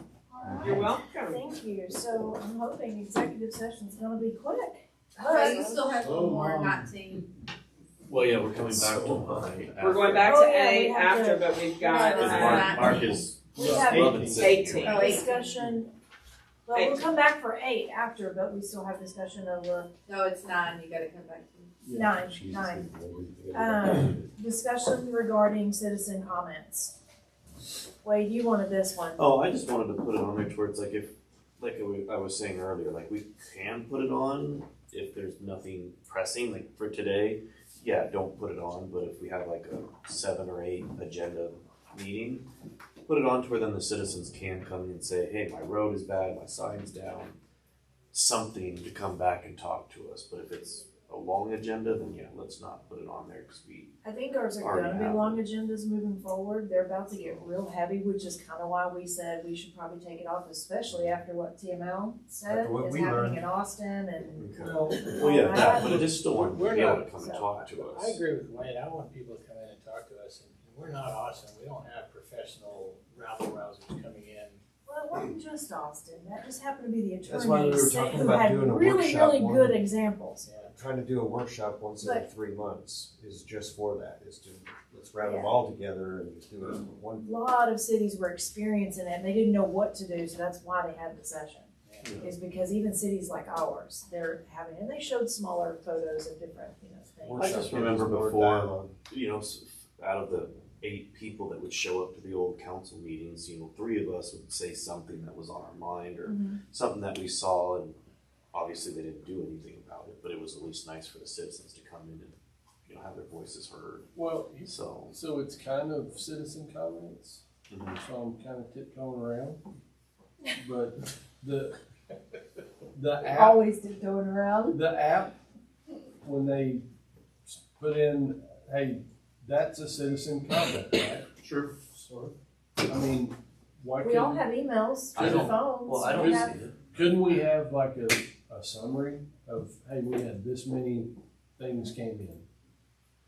And if the citizens are saying that, okay, they're getting the information from the app, I don't have to go to the meeting. I provided you with my citizen comment on what I'd like you to work on. And we just address it. Hey, that was fixed. Working on that, whatever. Well, we could even put something on the website where they On can. the website. So Yeah. they can submit a citizen comment and I asked for that that would from go. Gibson. You remember Well, the reason it probably didn't get done is because the administrator, manager would be the one to field all those and then bring them to us. So that would be actual work for him, and he didn't do that. So, And I know like the city of Fort Worth has one meeting a month, I believe, that is only citizen comments. So That's what I'm saying, since we are trying to do 2 meetings a month, you know, at least maybe, like I said, if it's a long one like tonight, yeah, let's not do that, send us an email. If it's a shorter one, then great, why not? I mean, I'm still not seeing more than 12 people showing up. So you say maybe add it to the first meeting of the Yeah. month. meeting of the month? Yeah. And limit it to 5. because we already First do, meeting, we're restricted. we're restricted allowed. with time, but we do try to not put anything on that one if we don't have to. That was really our backup meeting anyway. Yeah. So we're trying not I'd to say build that the one, but it normal is one, getting busier. If we don't have anything, yeah. Well, it is we getting should talk busier. about moving it to Tuesday like we originally Yes, discussed, so we please. could have some time and. Because number one, 5 o'clock's hard, and being rushed, knowing that we don't want to hold up the MDD is hard too. Yeah. So, We should move it to Tuesday at 6, and then we're back to normal schedule on Tuesdays, not anybody's away, and then we could have. one citizens- Tuesday a month. You'll have Yeah, to circle citizen back comments. around, guys, and talk with the fire department. Well, I'm Because gonna, Mondays, yeah, They've got Tuesdays, and Monday. Wednesdays, this is their room. it's their room and their training. We already stole it on. and Tuesdays I am completely booked. Well, I don't have to be If we're here. doing citizen comments, Yes. no, it's just citizen comments, so it doesn't matter. But we could use you to keep them in mind Well, I can keep it in line.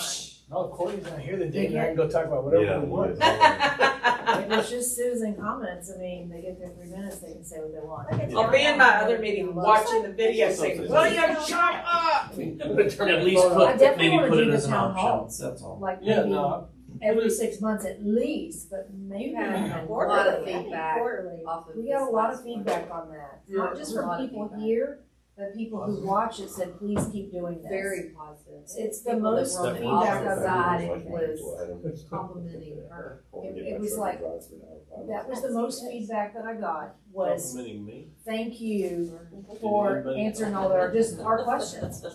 So, That's what I said, we do that once every 3 months, just a like open work, quarterly, Yeah, I like quarterly.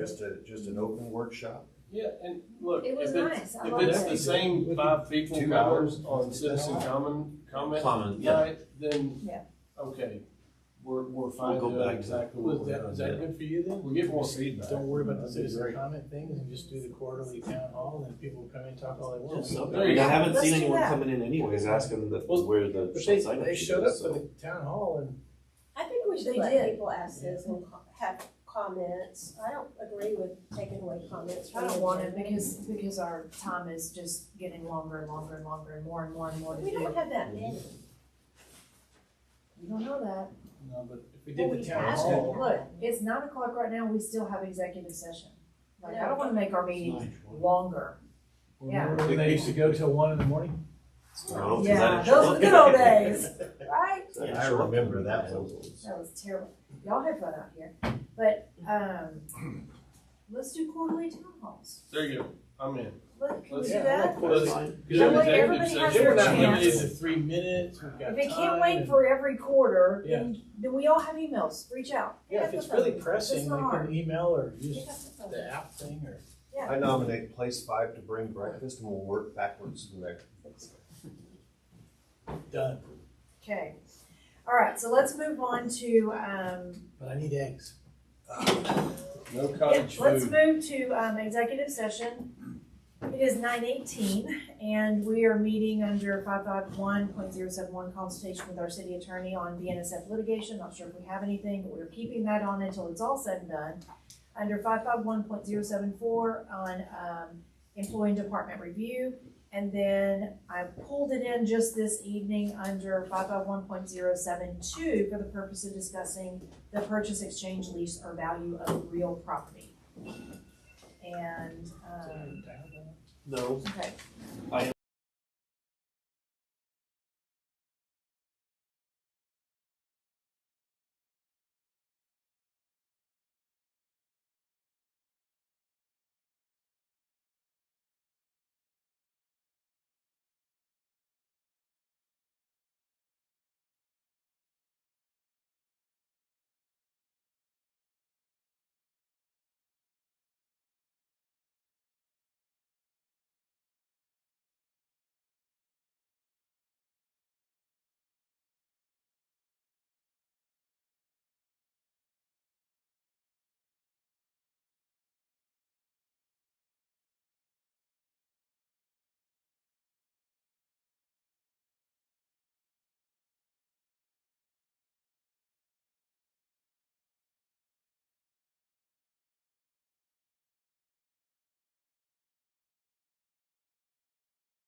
eating jelly donuts. You know what? Hold on, let me bench first. Feels kind of weird sitting over there, doesn't it? It does. Not just because of the location. We're live, just the. Okay, so we are reconvening to open session at 10:04, and we have number 9 on the table, and we're leaving it there tonight. And we have no other action from executive session, so we were gonna adjourn at 10:05. He didn't do the talk.